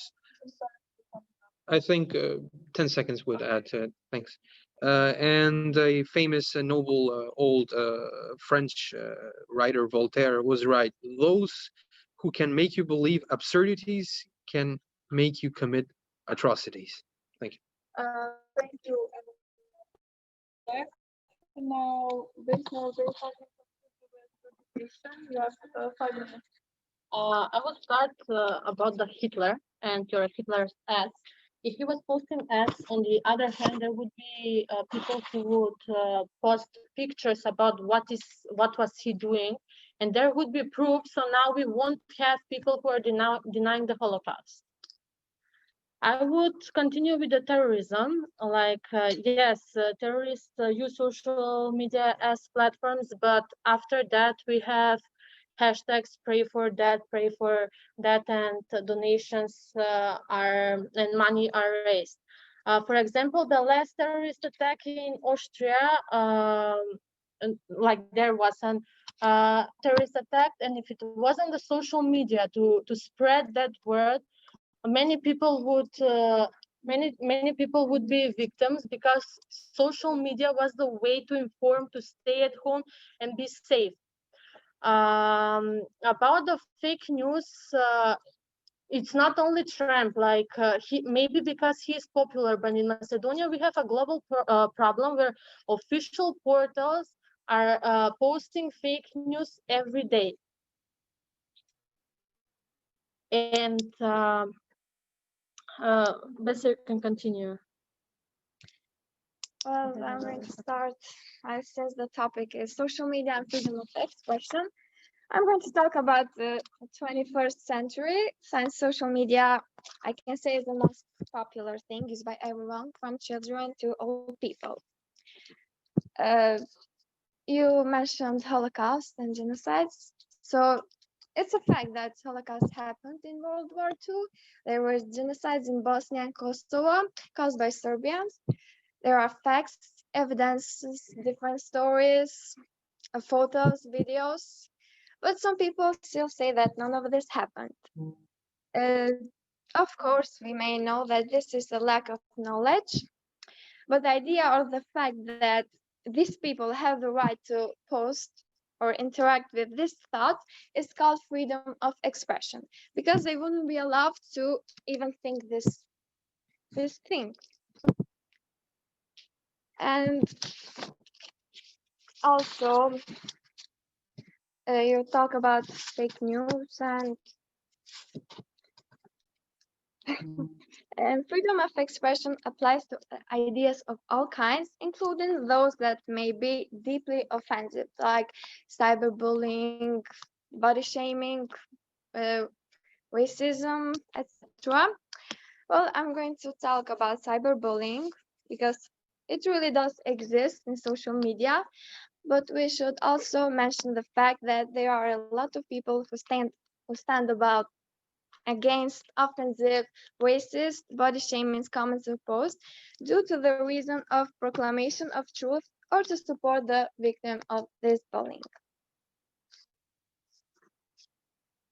I would like to add something about your last sentence. Someone schooled, like, if you can be affected by fake news or fake news can make you believe in that, then it's up to you. You're reading the wrong news, and it's up to your beliefs and your capacity and intelligence. Oh, thank you, Besa. Now.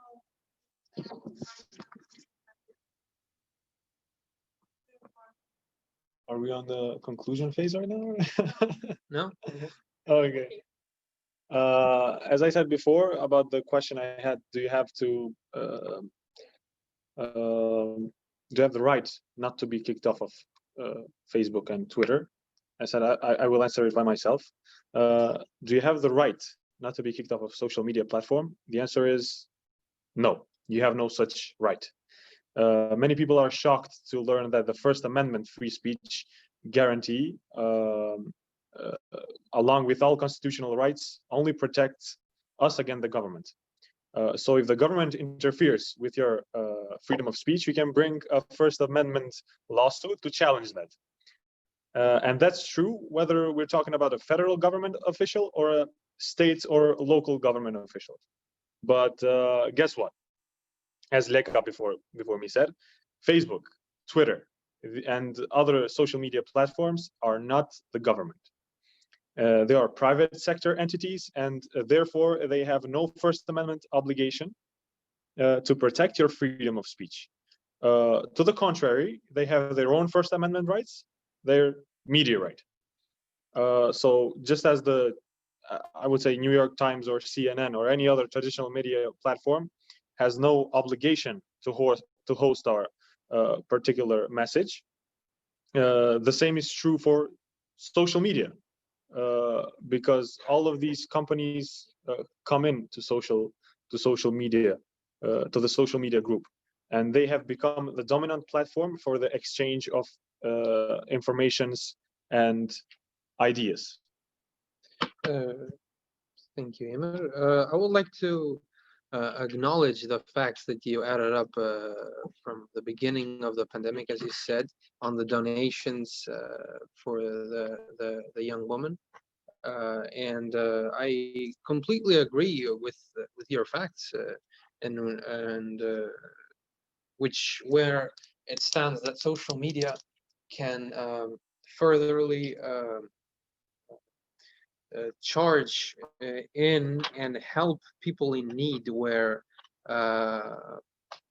as you said, there are positive sides to the social media, where in this part we have to acknowledge your facts, but as well to know that we want the where donations just pop up out of nowhere, and we really want for them to be fully checked by facts if they're fake or real. And it's also, as well, I need to add this one, social medias promote new medias every day without them being correctly checked by governed countries where they tend to say that they are from. So that's it for this part. Thank you. Correct me if I'm wrong, this was your recitation, right? Yes. Okay. Now, Vesna will continue with the conclusion. We have 5 minutes. In the conclusion, I want to tell you that social media is not only Facebook or Twitter. If you're kicked from Facebook and Twitter and you really want to share something, you can use your own blog. And about checking the news, if you want to make a donation, you have many ways to check. Like you can, they're usually posting like the clinical picture of that. And if there is a special account, bank account for donation, it is usually checked before by the government of the Ministry or of Health. And social media is a great platform for the voiceless to have their voice. It is mostly user-generated content such as text posts or comments, photos, or videos. Freedom of expression is the right to speak and to be heard, and to listen to the expression of others. Social media has become a vital communication tool through which individuals can exercise the right of freedom of expression and exchange information and ideas. In the past years or so, a growing movement of people around the world has been witnessed for advocating for the change, justice, equality, accountability of the powerful, and respect for human rights. In such movements, the internet and the social media has often played a key role by enabling people to connect and exchange information instantly and by creating a sense of solidarity. Furthermore, social media has become a place to share resources, petitions, and link for donations on a huge scale. While official news outlets may share often sparse details for such events, social media has also been critical in organizing protests. Freedom of speech is the main instrument of communicating our thoughts, where democracy implied by the card statement, je pense, alors je suis, which is translated, I think, therefore I am. Nowadays, social media provides us with many advantages versus few disadvantages. Like, I agree that there are disadvantages, but I think that on the other hand, the advantages are more numerous. And if we focus on the good gets better. Can I continue? I'm going to mention this thing again. A topic: social media, freedom of expression, 21st century. And you mentioned something about donation links that may be fake. It's true that some of the donation links may be fake, but like Vesna said, it's up to us to be more interested in this topic and maybe even donate the money or the things directly to the person who needs it.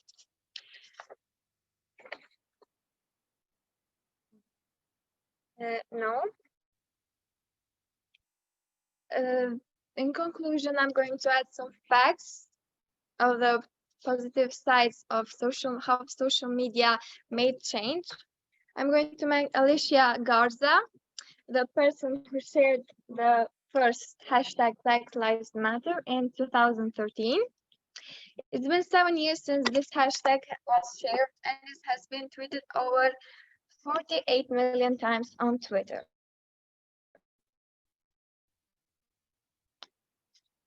We cannot say that this didn't make change. And some girls met on Twitter and opened an Instagram account, teens.for.equality, and they got 14,000 followers, and they managed to create a protest in Nashville on June 4th in 2020, when there were 10,000 people. If it wasn't for social media and freedom of expression, this wouldn't happen, or it would be harder. And for the end, I'd like to repeat the Descartes quote: "Je pense donc je suis." I think, therefore I am. And we should always repeat this sentence to ourselves: focus on the good and it gets better. And that's all. Thank you, Besa. Now feel free to continue with your last part. Well, regarding the social media part, when selected what can be shown on social media and what can be posted on social media, for instance, what I mentioned before with the president, what makes you think that you have freedom of speech when Donald Trump gets banned or his tweets hidden? I think you mistake the internet with social media.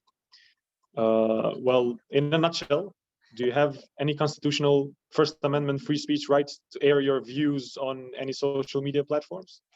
The answer is clear no. It is fair to say that censoring people that you don't agree with isn't a good place to be operating from. However, without making the argument at the very least that social media platforms should be regulated as public utilities, these arguments about left-wing agendas have no legs to stand on. Thank you, Emir. I'd like to go back at the United Kingdom when they had their elections. Like British voters will go to the polls while online conspiracists promote the despicable theory of the Great Replacement, that white Christians are being deliberately replaced by Muslims, immigrants. The same propagandas, like the same style of propaganda has been used in the elections on North Macedonia regarding the referendums and etc. And how to say this, Americans will vote for the president while trolls and bots perpetuate the disgusting lie of the Hispanic invasion and as well. And after years of YouTube videos calling climate change a hoax, the United States has now formally withdrawn from the Paris Accords. A sewer of bigotry and vile conspiracy theories that threatens democracy and our planet. This cannot possibly be what the creators of the internet had in mind. So fully finishing with my conclusion part, and we hope for the best on our social media and internet and as a whole. Thank you.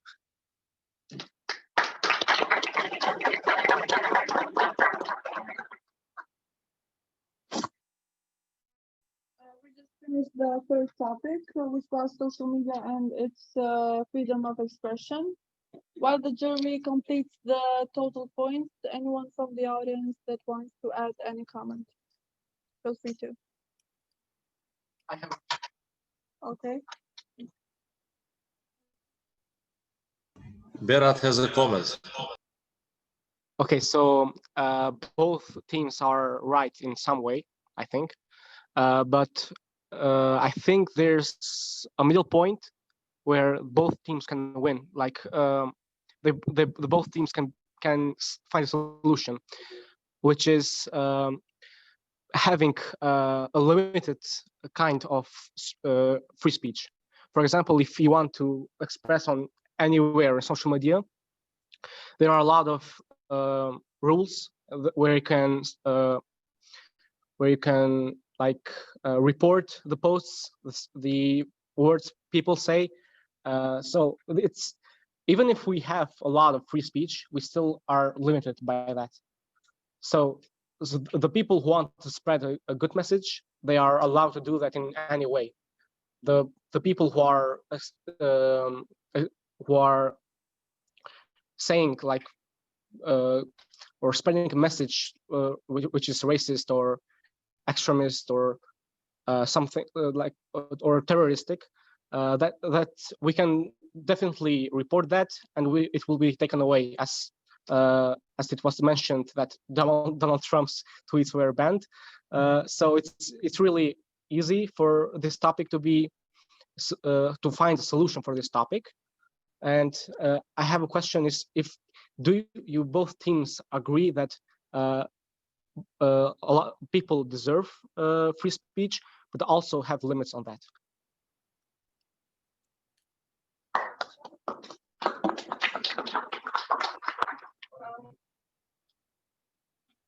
Who wants to answer the question from me?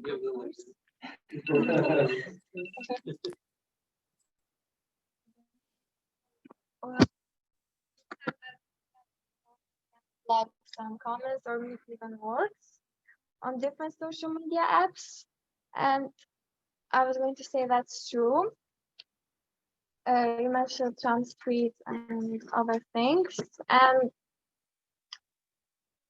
to report, to ban, to delete these tweets is caused by people, or I would say people who use those social medias, have to actually report that tweet that goes to the social media, and they ban it or even delete the account.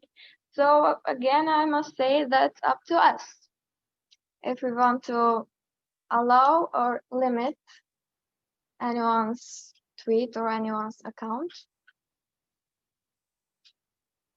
That's Thank you, Becca. Now we head out to Rebecca. Okay, cool. Great job, these two teams. It was really good to see both teams reading less.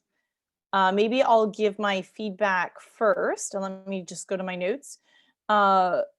Late, this was really good with the use of slogans. It made your point really clear really early on. I thought that was great. Emer and Vesta, both of you very good going back and forth with each other. It really felt like you were listening to the other team and then responding directly to those comments. Emer, at one point I heard you start, it goes back to ancient Greece. And then after that, I just heard you talk about the United States. So I think there was something, some part that was maybe missing in that connection. No, I was trying to say about the freedom of speech, that it comes from ancient Greece, and it is not, as they mentioned,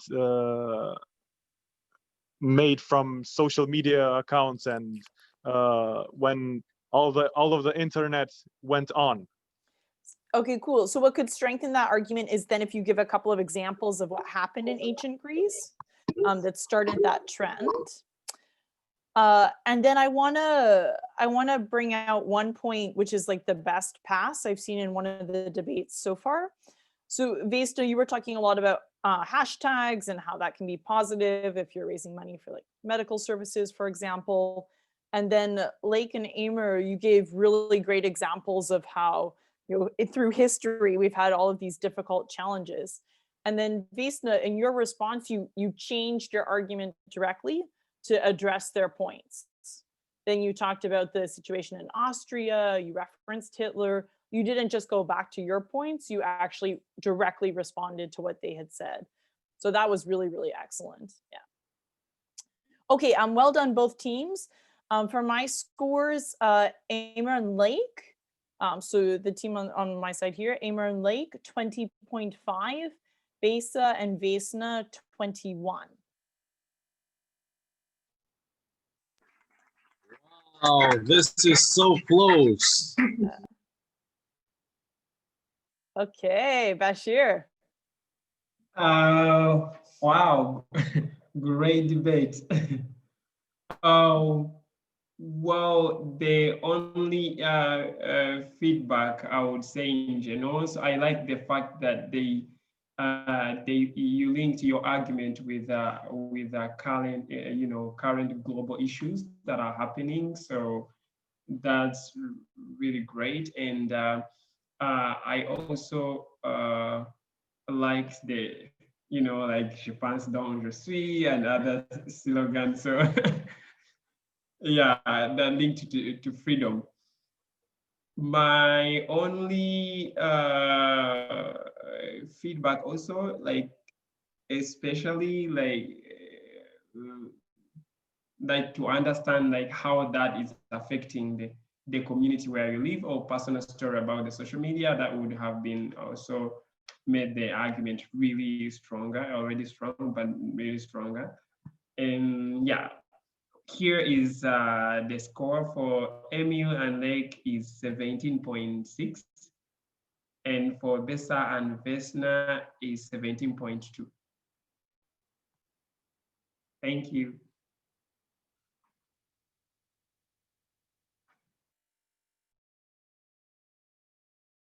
Can you repeat the points again, Bashir? Sorry. Can you repeat again the points? The points, can you hear me?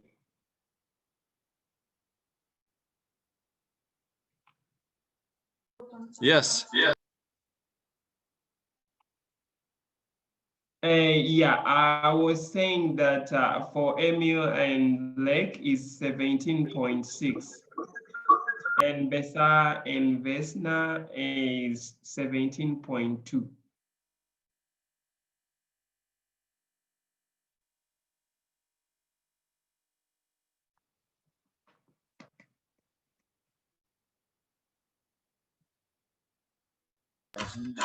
It's Omer's turn. Let us, no, we need to see our guy.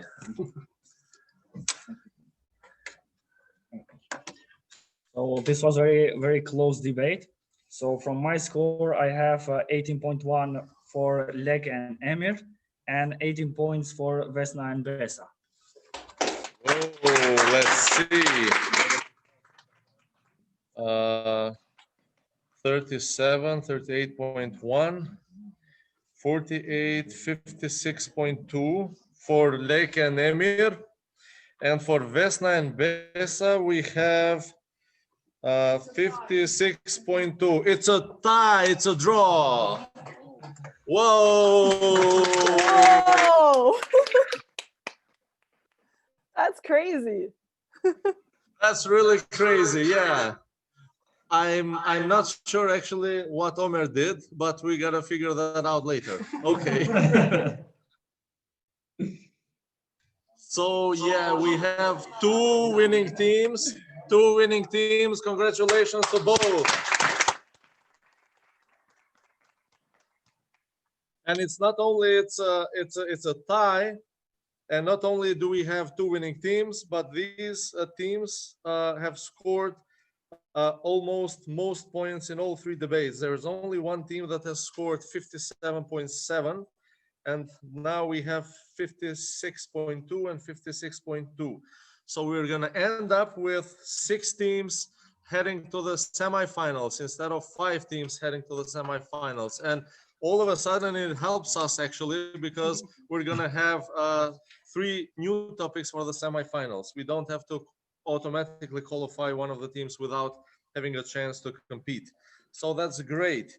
Now let's move on with topic number 4. But before that, I think that Rebecca needs to leave. I'm not sure about Bashir. So if you have anything to say in the end before you leave, and in the meantime, we move on with your substitutes in the jury, whoever they are.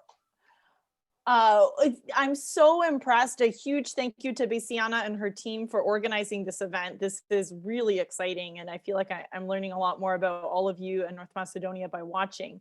I'm the only reason I have to leave is I have to go get a PCR test. I have to travel next week, so I have to go get a PCR test. I would way prefer to be staying with you guys. And so then I'm going to be watching the recording afterwards and happy to add my comments afterwards. I'm sorry to miss the next 2 teams. What about Bashir? Are you staying? Oh, I'm getting ready to go home. I'm at the center. The curfew is in a few hours. There is a curfew, so. Okay, so does it mean you can sit for another topic, or you are leaving right now? I can sit for 10 minutes and then leave after. Okay, then we have, just in case you cannot do the score, give the scores, we have 2 new substitutes. So our suggestion, as we spoke earlier, was that Besiana replaces Rebecca, and unfortunately, because Salami is competing, he cannot replace Bashir. So I will replace Bashir in this case, if that's okay with everybody. But everyone is welcome to stay as much as you can. Of course, everybody else will stay until the end. Bashir, you stay as much as you can, and at least for the first and second section and whatever section you attend, send us your scores, and then we will just add our scores for the last section. So I think that would be fair. And one last announcement. Now I'm gonna turn it back on. Sorry, Rebecca. What do? So as some of you know, Just give us a second. We can't hear anybody until the TV restarts. Okay. Now we can hear you. So some of you know, MINDLEAPS has an event tomorrow. We're doing a virtual performance, and our very own Barat is representing North Macedonia with his poetry. Woo! So Shpay team, I'm going to send you a link. Normally people have to buy tickets, but Team North Macedonia is going to get in for free if you want to come to support Barat. You can also see all of Bashir's kids performing in Rwanda. So Shpay team will share that information with you on the WhatsApp group later tonight. Yeah, I'll be happy to do that. And actually, next time, because the team from North Macedonia, we have the dancers here. Avni is here, Besar is here. We see them. All of the dancers, only the 2 of them actually, no other dancers we have. So Avni and Besar are here, but it will be a great opportunity for us to see, because there's gonna be a dance performance in the from the African countries. So maybe next time we also get the chance to do a performance for everybody else, and we get all countries to see us. So yes, please share the link with us, and I'll make sure that I send to everybody. It will last about an hour, I think, right? So exactly. Yeah. Okay, great. So I will share the link with everyone. Thank you very much, Rebecca, for your time. Go take your PCR test, and hopefully you're not positive. And safe trip. And see you tomorrow. Okay, thank you. Good luck next teams.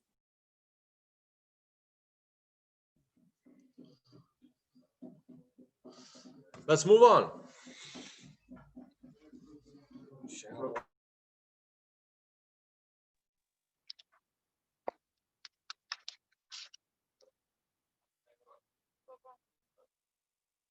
The next topic is sexism and gender inequality active in North Macedonia. I invite Sufyan to sit beside me. He's going to be debating pro this topic, and Erzana and Nicolia will be debating for this topic virtually.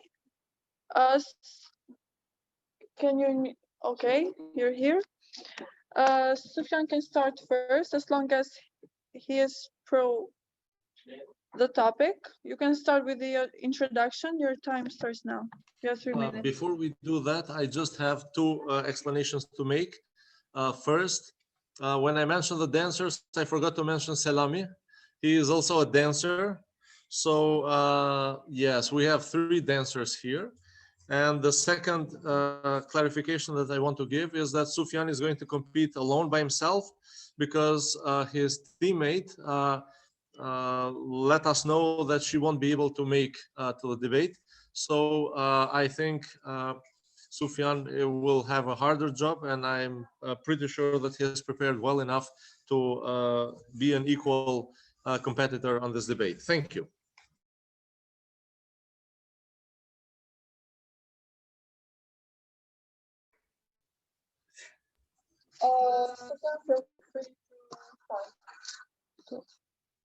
So hello everybody. My name is Sufyan Amit, and I will be part of this debate talking about the sexism and the gender inequality, if it is active in North Macedonia.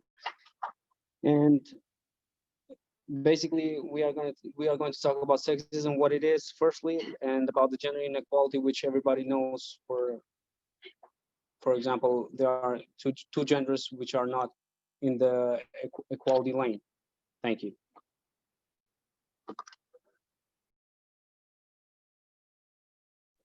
Thank you, Sufyan. Now, Erzana or Nicolia can start with your introduction. You have 3 minutes. Okay, hello everyone. I hope you're having a good evening. Me and Arzana, we're thinking about today's topic. It's sexism and gender inequality is active in North Macedonia. We stand against this topic. We believe that the statement is false. Sexism is a real problem, not just in North Macedonia, but in the whole world. Sexism is mostly directed towards women, and now it's paying more attention than ever before. In North Macedonia, women have the right to go to work in the ministry, to get their monthly salary, get jobs in law firms and many other places. Since 2011, officially, North Macedonia has adopted several laws for gender equality. They have had also several organizations do protests for equal rights. Today we're going to talk about how we don't think that sexism and gender inequality is that active in North Macedonia. Thank you.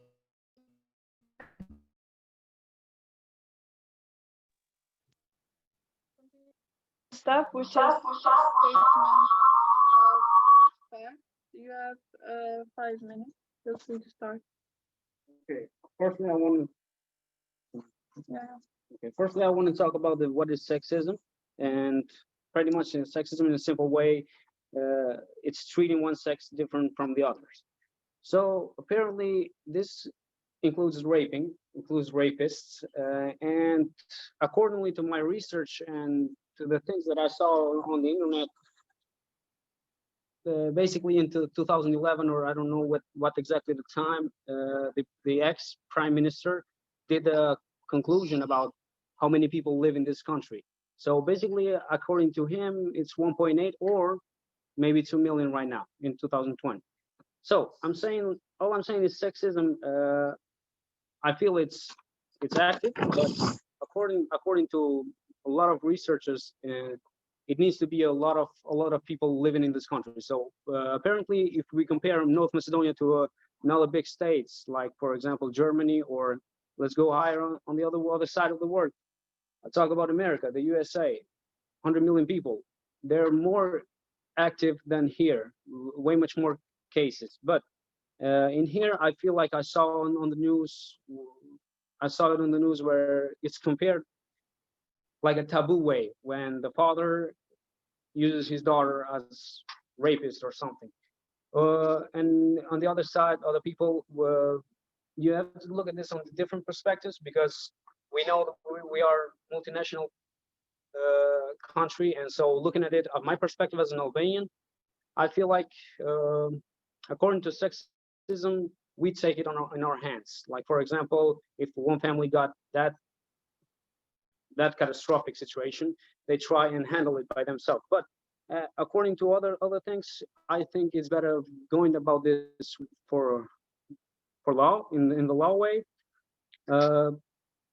Technically, that's why I think that sexism is not very active. Which, I mean, I am pro that is active in this country, but according to the people, or according to how much population we have here, I think it's in the lower cases. But let me talk about the gender inequality. So about the gender inequality, I think that it's way much invisible in many different perspectives of our lives. As a man, and as the way that I see the world, it depends on how many people you've been talking to, how many people you know, and this needs to go, let's say, door to door, or just have a lot of conversations with other people. And so many times I've been feel like I'm not equal to a woman or to a girl. That depends on maybe in college, maybe in other perspectives.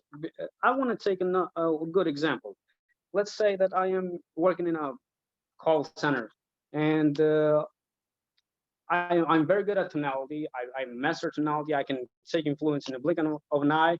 But the problem is that if a man hears my voice during the phone, because we don't see each other virtually, it's just on the phone, he will automatically hang up, no matter what product I have to sell. That goes the case. But if he hears a woman's voice or a girl's voice, he will automatically just continue the conversation, and maybe just get the product, or at the end, I don't know what it will happen. Yeah.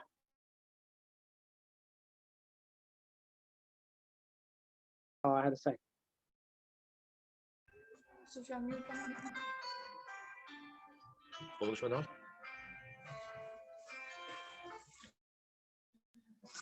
Thank you, Sufyan. Now, Erzan or Nicolia can continue with statement of fact. You have 5 minutes starting from now.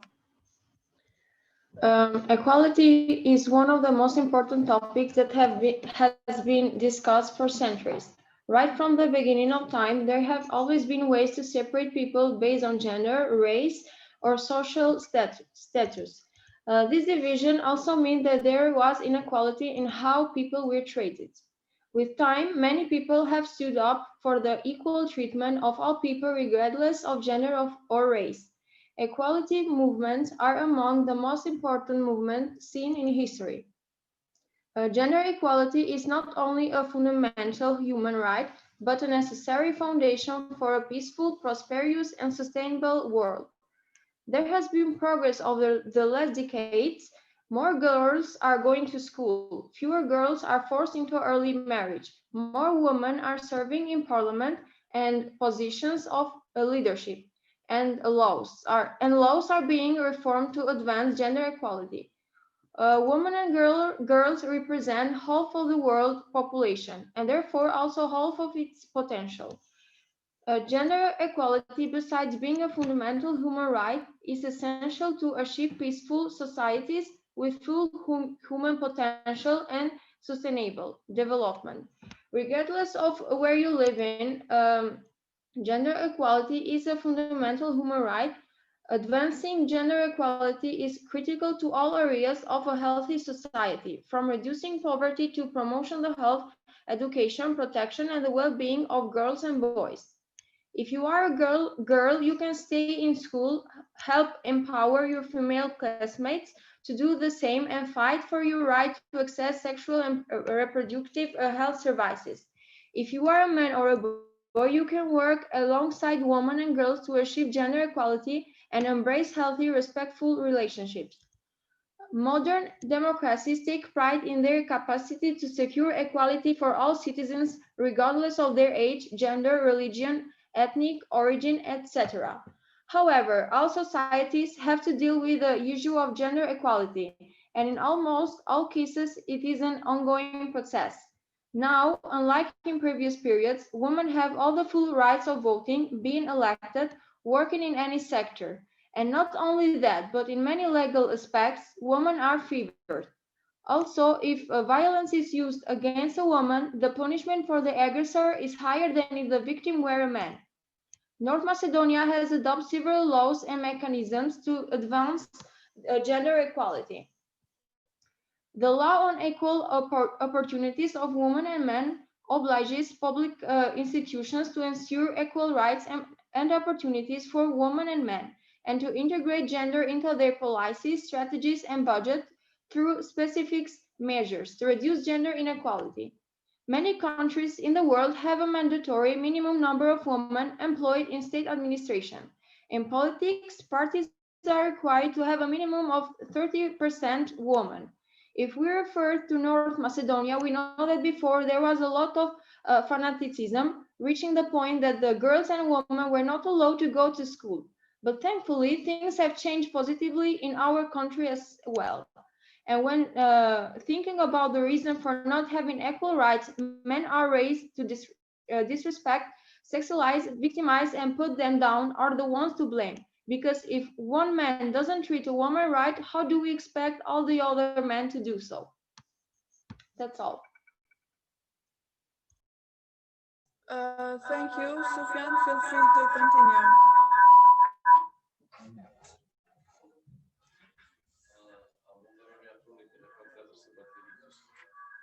Corrige de conectou atenção.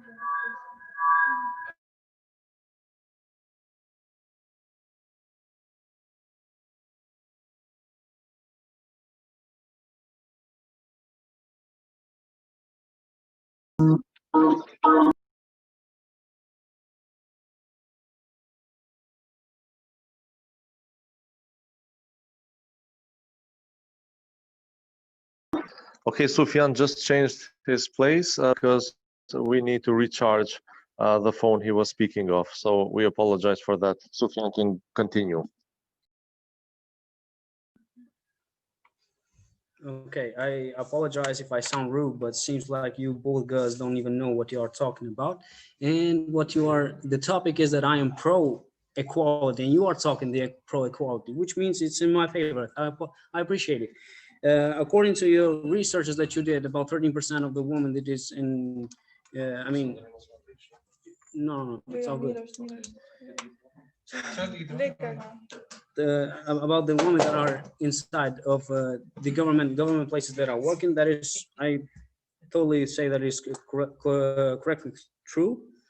And as far as I'm concerned, about the, I want to talk about the equality in our ages, not about like inequality on like on the working places, which we know that a lot of people went through those phases where they get sexual harassments in workplaces, or even though as a student, I see, like I've been seeing, I've been watching a lot of professors that maybe use the sexual harassments on the woman, but which means I feel like that is way much active on the part of the sexism, but on gender inequality, I feel like for a man, I don't have the same rights. I mean, the rights, let's say the same equal oppositions as a woman, because as we men say, and yeah, that makes us a gentleman, but doesn't matter. We say ladies first.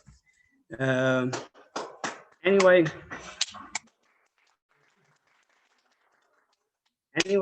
I according to my according to psychological researches that comes to a certain point where, let's say from my age to get to the point of success, for me, I don't have the same like I don't have the same things that most of the women, most of the girls will get. Like for example, the protection of the family, like they just stick by your side, and the most like for example for us for boys, Sometimes I didn't even, nobody believed in me that I will achieve the things that I achieved today. For example, nobody saw me that I will get a new car. I just pulled up with it. Nobody saw that I will get into a new college. I just got that. Every time, like, you get to that makes you stronger. But when it comes to the woman, when it comes to the part of the girl, you have those, like, everybody says like, you are okay, let's go, you're good. So according to that psychological stuff, the mindset that you develop, yeah, it's okay. Men are meant to be strong, but and women are meant to be, no, that's not correct. But I feel that is the most active cases in our community, in our as far as I'm concerned, that I saw with my bare eyes. Yeah. Thank you, Sufyan. Now, Erzan or Nicolia can continue with confirmation or proof. You have 5 minutes.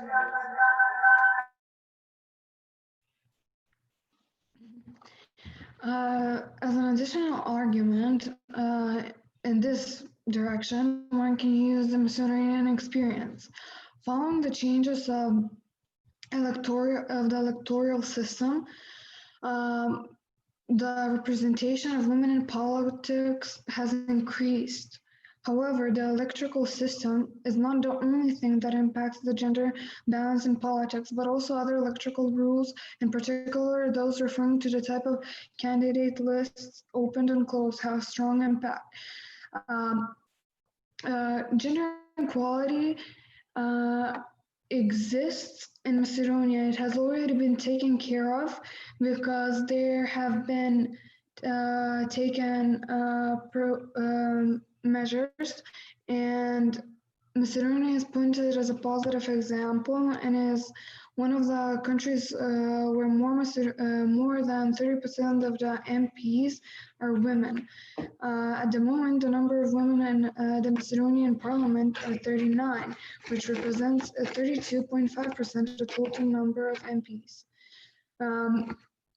North Macedonia earns its high score in the domain of power by having a high number of women members in the parliament, supported by a 17-year-old gender quota. There is also a solid representation of women in this decision-making positions in research funding, organization, and national broadcasting institutions. So gender equality does exist, but it doesn't at the same time, because measures have been taken and everybody is equal in the system by law and by gender.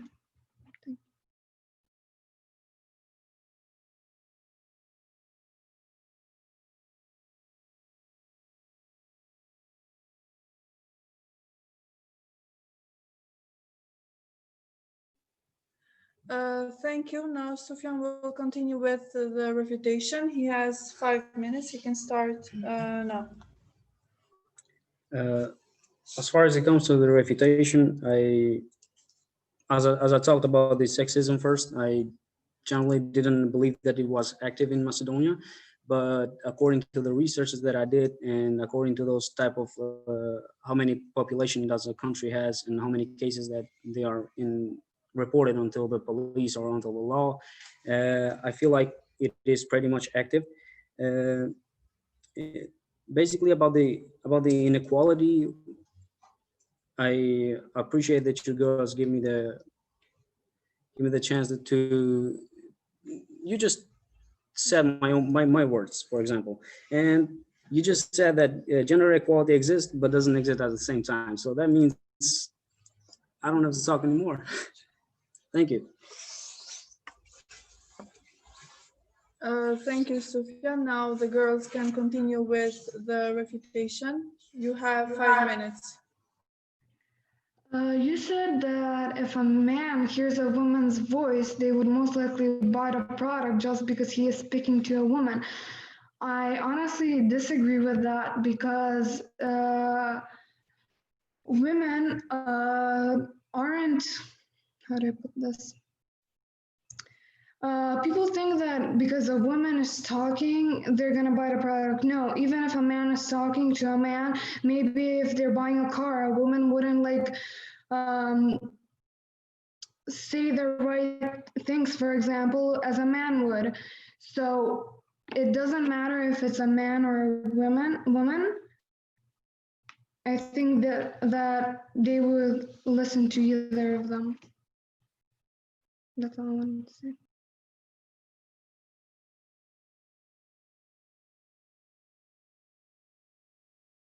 Erzana, do you have something to say?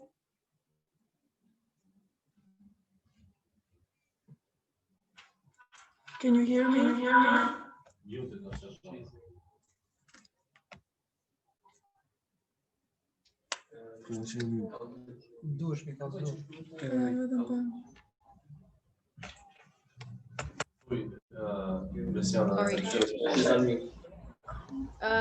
I want to say that gender discrimination today is very low.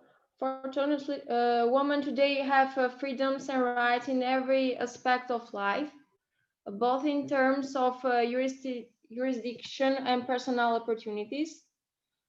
Also, looking at the degrees of development and emancipation, we can say with certainty that very soon discrimination will become practically zero. So in Macedonia, the employment policies are generally gender neutral.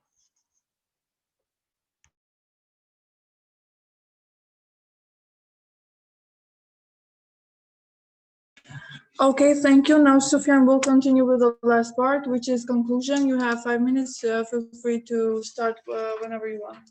Okay, I just wanted to stop to the disagreement that she did for my call center example. I actually did that job for like, let's say 2 weeks, and I quit after 2 weeks because that was hard. And I felt like a lot of the inequality went to that stage because the okay, that means that the boss of or the leader of the company is not like, let's say, is not good for me to get to that point where making money even for me or even for him. That's not the case. Okay, so uh, when Mr. Zana said women have the same rights as equal to men, so that means equality exists, but you already tell that that doesn't exist at the same time. So for me, I feel like talking about into an employment way, you know that in our country you need to have somebody very highly recommended. You need to have somebody that will highly recommend you to get to that point. I know that I've seen it with my bare eyes. I mean, this is in a political way. You have to have somebody who will highly recommend you, or like just send you an endorsement letter, so you will get to the point. I mean, to get the job or in every aspect. And so, since this is a conclusion, I feel like, in my opinion, gender inequality is very high because I've seen it in my last midterms exams. For example, I could take that example for real. There's a good example because I want to say it here because she's not here. I'm not talking behind her back because she cheated from me. Come on, is online. We will cheat. We all cheat. So I helped her out. I was learning all night, and I helped her out tomorrow. And I told her to change the answer. So she didn't do that. So apparently the odds were on her side, and the professor actually checked her exam first. So when it comes to the point when she checked mine, she said to me on my email, she said that I cheated from her, which means you do the math, like who's equal, who's not. But anyway, that's how I feel like I've seen inequality in every day of my everyday life, and so yeah, that's how I feel. Like this is my opinion on it. I mean, it's very active. Thank you. Thank you, Sufyan. Now, you girls can continue with the last part. Your time starts now.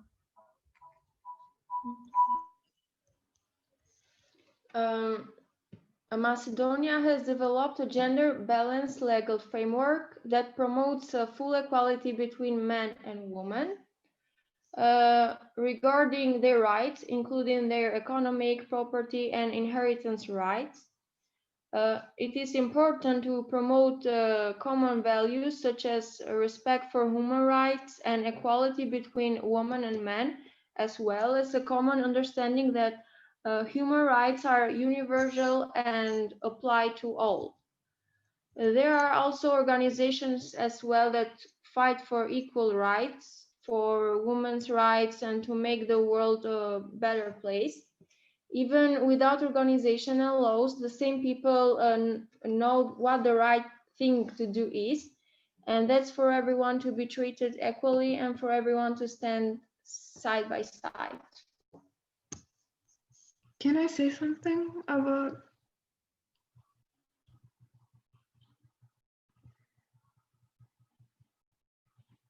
Yeah, okay. Sufyan said that about the test, that could be just pure coincidence that the teacher like checked her test first. It's if she is before you in the school books, of course she's gonna check her test first.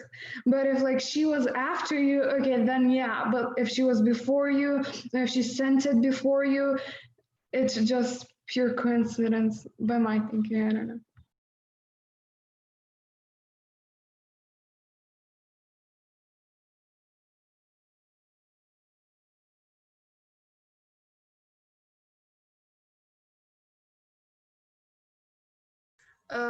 Thank you, girls, and thank you, Sufyan. This was the end of the fourth topic, which was is sexism and gender inequality active in North Macedonia. Does anyone from the audience has to add any comments or any question? Feel free to. No. Okay, we can continue with the jury. Omer can tell us the points and the feedback.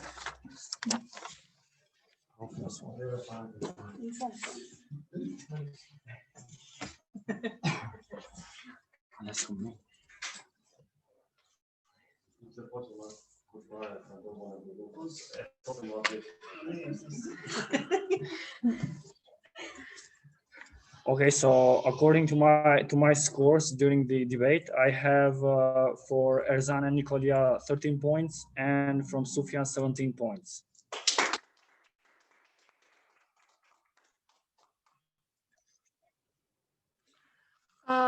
For my feed, I have first. I'm going to give the points. For Sufyan, I have 19.5 points, and for Erzan and Nicolia, I have 14 points. I want also to give a feedback. Erzan and Nicolia, I would give you more points in comparison to Sufyan if you try to not mention the fact that sexism and gender inequality is active in Macedonia, because that it contradicts your position towards this topic, because I think you mentioned that sexism and gender inequality is active in North Macedonia, but your position towards this topic is being anti. So that's a big minus. That's why I gave you 14 points. I liked the step that I liked the most was your fourth step of the debate, which was the refutation and the conclusion.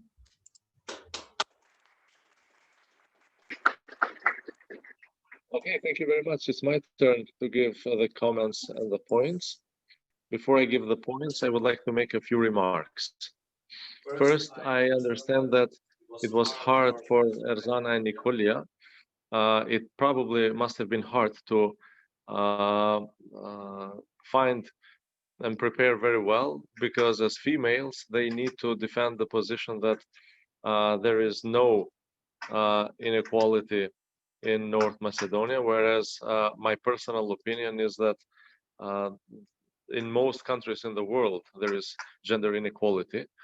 I also got confused by Sufyan when he was arguing about why there is gender inequality, but he was pointing out the fact that actually he was not equal to his colleague, who cheated from him in the test but got more points. Actually, the point in affirming the gender inequality is that the females are not equal to males, not vice versa. So yes, he affirmed that there is inequality, but in that sense, he was claiming that males are not equal to females, which is always the opposite, that females are not equal to males. I agree to the comments of Besiana that maybe Erzana and Nicolia, because they are both online, they don't know each other, and they had maybe a hard time to prepare. So maybe also they didn't spend too much time preparing. I agree that the last sections they did better. And I have a general remark for both teams that they didn't fully respect the structure. When it is stating facts, you state facts. When it is refutation, you only refute what the other said. And when it is about conclusion, you conclude what was said altogether during the debate without going back to refute what was already said in the refutation phase. So basically, everybody seemed to have a little bit difficulties with the control of the structure of what they're going to say. But otherwise, everyone performed very well. I congratulate everyone. And the points are 12 for Erzana and Nicolia, 14 for Sufyan. So I think Omer has the total statistics, or Bestiana. And if you do, we just state it, and the last teams prepare for the debate.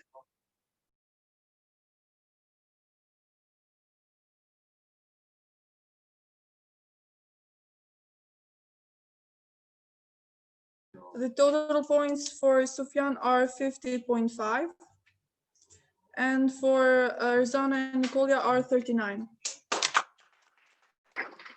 Maybe Erzana and Nicolia have something to share in the end.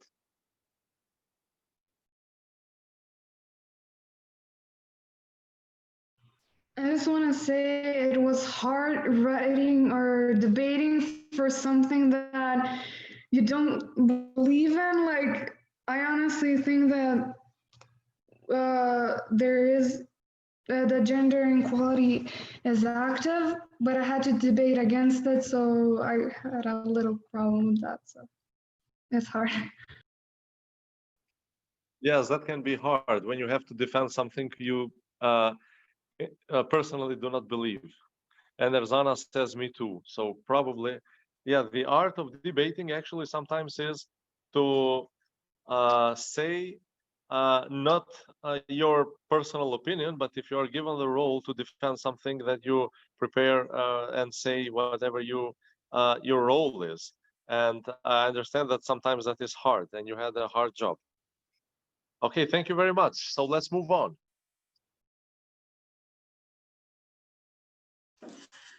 Thank you a lot, guys. Now we head out to the fifth and the last topic for tonight, which is all people have the right to own guns. This topic is going to be debated by Samra and Avni, which are pro this topic, and Sokol and Salami, which are anti this topic.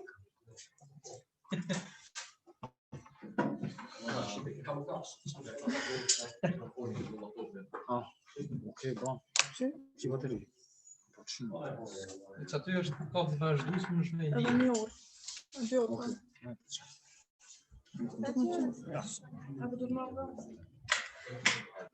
So we apologize to everyone who doesn't speak Albanian, because the last topic is going to be in Albanian. That was a request of the two teams, and we approved that request. So both teams are going to actually debate in Albanian. So I ask for everybody's understanding who doesn't speak Albanian. And in the end, we're going to announce again the semi-finalists, and also when the semi-finals is going to be. There's going to be prizes, and there's going to be finals. So, and I also hope that everyone will be online tomorrow for the dance shows that the program MINDLEAPS is preparing from the other countries like Guinea and Rwanda, Uganda, and Kenya, and so on.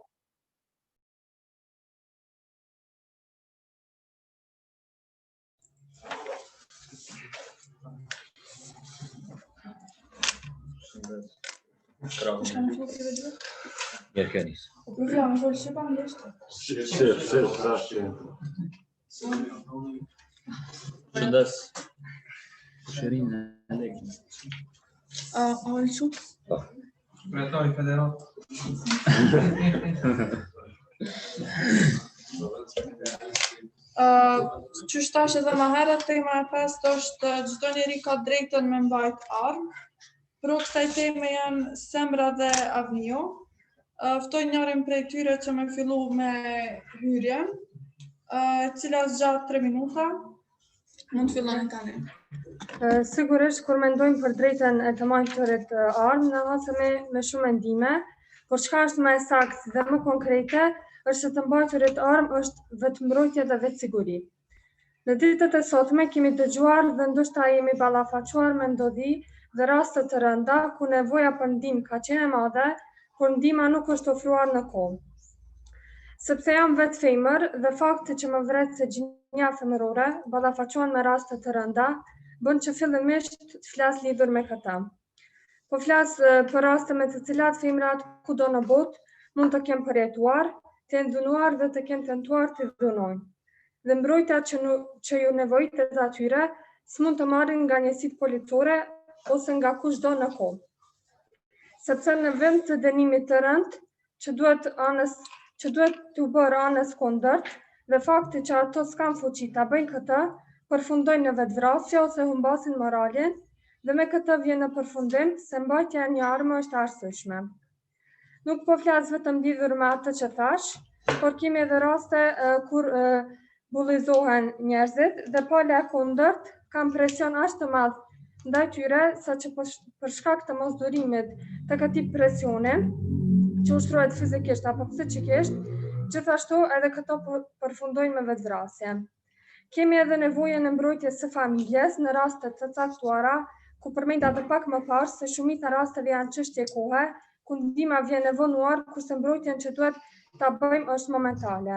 Dhe sigurisht që mbrojtja e moralit, e vetes, mbrojtja e familjes dhe çdo njeriu i cili është i pafajshëm është mbi të gjitha dhe posedimi një arme në këtë raste të cilat janë probleme të shpeshta bën afrimin e ndihmës që është nevoja. Faleminderit shumë Semra, tani Sokoli mundet me fillu me hyrjen. Okej, unë do ta bëj një hyrje shumë të shkurtë. Po ta them aty.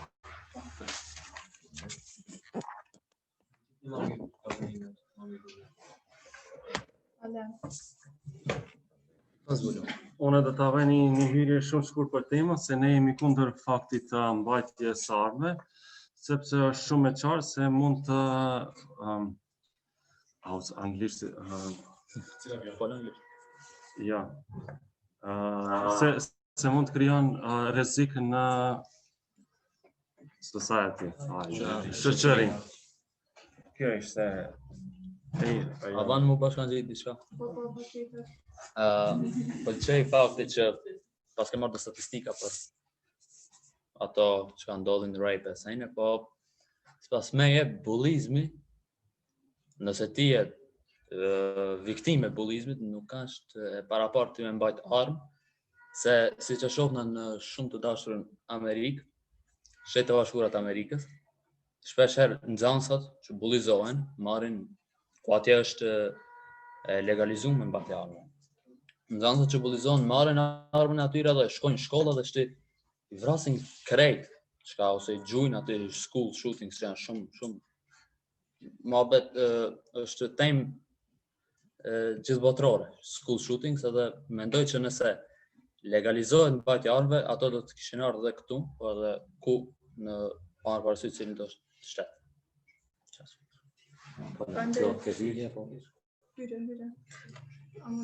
Kundër e prit, që aty kam dashur me thonë më herët. Më vonë, punës. Po pse ta thash e lidha.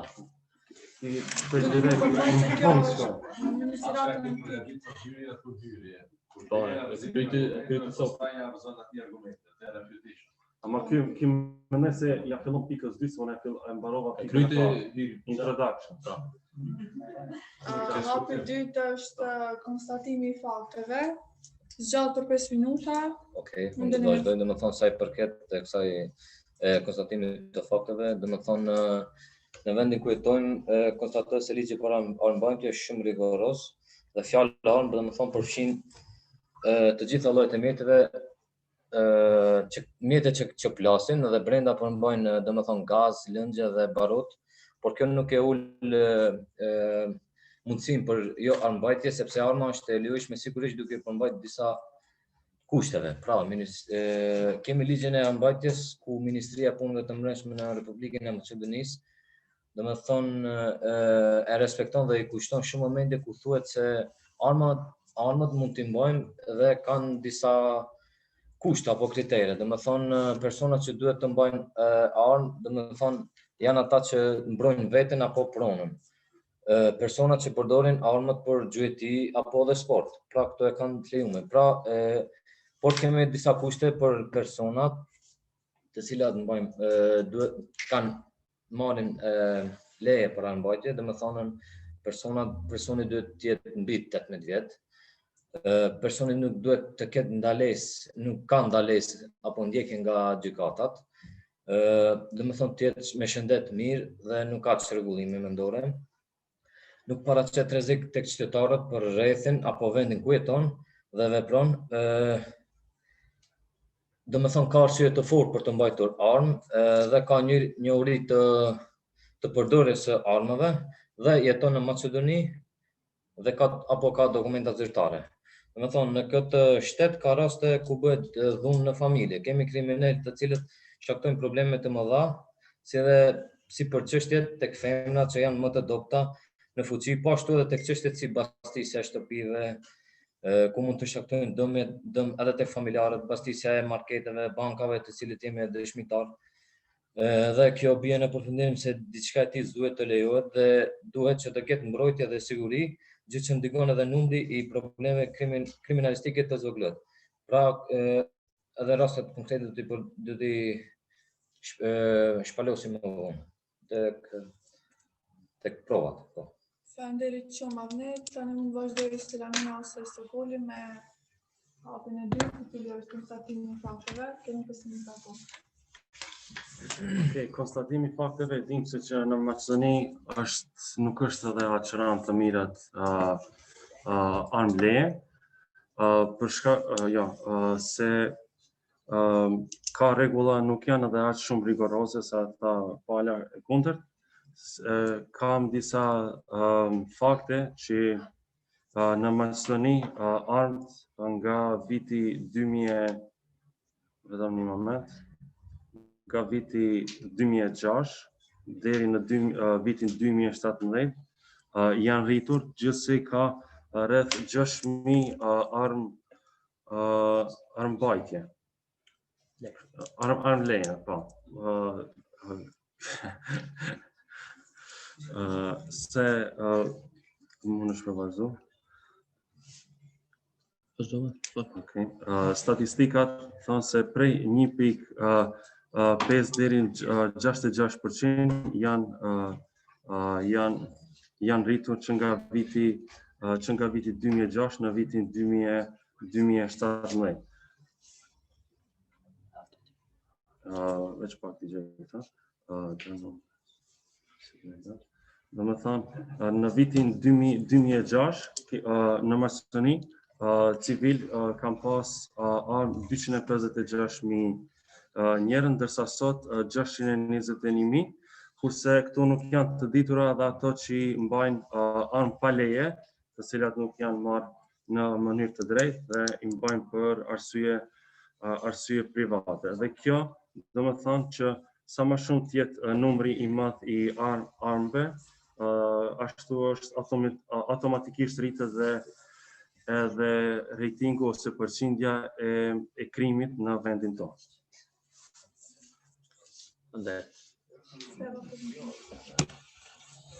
Faleminderit shumë Sofan. Tani është hapur i tretë, i cili është konfirmimi apo shpalosja e provave. Sa për të konfirmimi apo provat, unë kam përthënë se dalja nga shtëpia në këtë kohë të bën të ndjesh e pas sigurt, duke dëgjuar, por edhe duke u përballur me ndodhit të rrezikshme. Do të flas për 2 raste, të cilat janë të vërteta, që ka ndodhur këtu në Maqedoni, ku një 20 vjeçar në autobus duke shkuar në fakultet, edhe gjendja detyrueshme të kalon në për rrugë që janë jo të sigurta, e ka osur me një rrezik jete. Ku 2 persona kanë filluar të bëjnë presion dhe kanë kërkuar para. Por nga kundërshtimi i tij, ata kanë filluar të sillen keq dhe kanë tentuar të lëndojnë atë duke nxjerrë thikë dhe në momentin kur ai ka pas armë dhe fati mirë që ka pas armë, ai e ka nxjerrë vetëm për të friguar ato dhe ato janë larguar. Dhe pas kësaj, domethënë, është njoftuar policia dhe janë marrë masa policore. Por çka nëse ai nuk kishte pasur armë? A do kishte mundur ta vazhdon shkollimin? A do ishte i plagosur apo në gjendje vdekje? Dhe imagjinoni vetet në këtë pozitë. Rasti tjetër është ku në lagjën Butel të Shkupit ka ndodhur një basisje e bankës. Kriminalët apo vjedhësit kanë vjedhur para, por aty ka pasur edhe njerëz jeta e të cilëve ka qenë në rrezik. Ato njerëz kanë qenë duke i kryer obligimet e përditshme dhe nuk kanë shkuar aty të vënë jetën e tyre në rrezik. Kush ishte ndihma aty që kjo të vazhdonte me ndodhë dhe vjedhësit të largoheshin nga aty duke marrë ato që donin, por edhe duke i kërcënuar njerëzit që ishin aty. Dhe kjo gjendje ku jetojmë ne është në pyetje se a është e sigurt jeta jonë në përditshmëri dhe në obligimet që i bëjmë ne për ditë. Gjithashtu edhe Avniu ka diçka me rast lidhe me provat, domethënë unë desha më shtu një rast, ka shumë raste, por një rast më konkret, domethënë tek një komshi imi, domethënë është përcjella e shtëpi, edhe kur në momentin kur kanë dalë burra domethënë prej shtëpisë, 2-3 burra që ka e shtëpi, domethënë ka mbajtur vetëm një grua vetë në shtëpi, edhe pastaj ato hajnat, domethënë e kanë përcjellë situatën dhe në momentin që kanë dalën, i kanë përcjellë që kanë shumë më lart, edhe ato janë futur në shtëpi.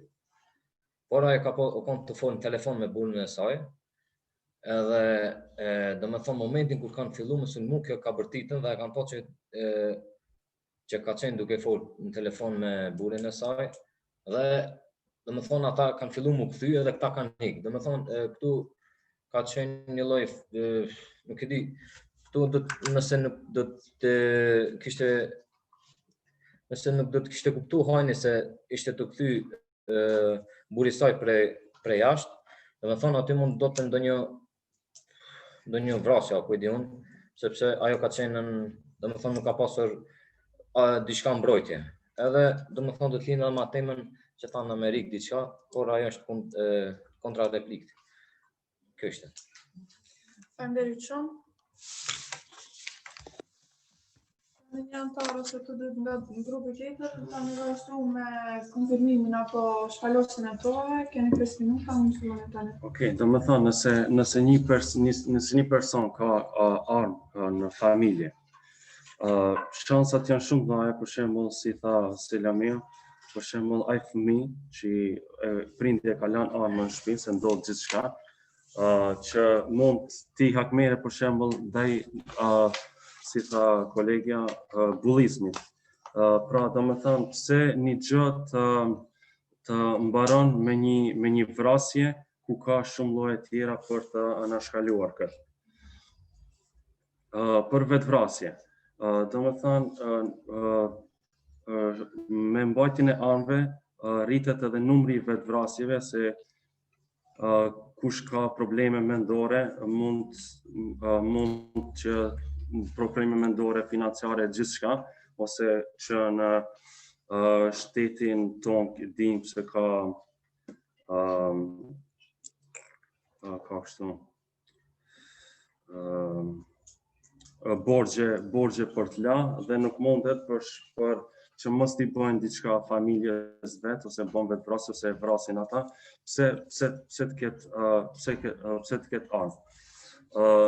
Është një fakt interesant se në Japoni janë du të lidha me temën, janë 8 teste për ta marrë armën, ndërsa në Amerikë është shumë lehtë për ta marrë armën dhe rejtingu i krimeve në Amerikë është më i madh se sa në Japoni.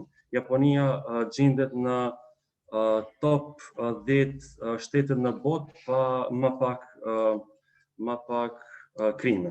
Do të thonë që ato kanë investu shumë se rreth sigurisë. Për shembull, si tha në pronë, ka sigurime 24 orë, të cilat mund përcjellin, mund bëjnë, ka kamera sigurisë e tjerë. Do të thonë, të kthejmë prapë te Japonia. Ato kanë 8 pika, 8 teste të cilat një person duhet i kalon, që është shumë rënd, shumë pak njerëz e mbajnë armën në Japoni, ku 2 teste janë psikologjike dhe ka disa teste mendore, psikologjike, të cilat duhet i kalon. Do të thonë, duhet një arsye shumë e madhe për të mbajtur një armë në Japoni. Ndërsa në Amerikë është e kundërta dhe e dim se krimet në për shkollat që kanë ndodhur si nuk e di vjeta apo ishte par vjet ku vdiqën 20 ose 30 nxënës ku shoku i tyre kishte pas probleme mendore dhe ishte kundër atyre. Si dhe rasti më i ri në Zelandën e Re, ku një çmendur mendor vrau pasi kishte armë leje nga shteti vet, vrau 50 musliman në për xhamitë e tyre, ndërsa plagosi 40. Për shkak se kishte armë leje dhe njerëzit kanë qenë pa mbrojtur pasi që kanë qenë duke falur në për xhami e tjerë. Edhe një rast dashur ta shtoj, kjo ka ndodhur para 3-4 vjetë, do të thonë një këshi, atë më thonë këshi joni, kanë shku, ta tregoj kështu më mirë në gjënë më të lehtë. Kanë shku baba dhe baba dhe i biri e kanë, do me thonë, viktimat, në këtë rast, baba dhe biri kanë shku të këshia vet, i kanë thonë veturën e ki parku keq, edhe janë zanë aty diçka, dhe më thonë janë kthina për shtëpiat veta, kjo ka largu veturën, pastaj ato kanë marrë bejsbollas diçka, i kanë shku këtij nder për me rref, edhe ki duke pas leje për armë, i ka vrarë të ditë. Që do me thonë, në fund kësaj situatës, një e burgosur përjetësisht edhe 2 vdek. Pse? Një që ka lënë jetima edhe një që ka lënë familjen krejt ashtu. Pse?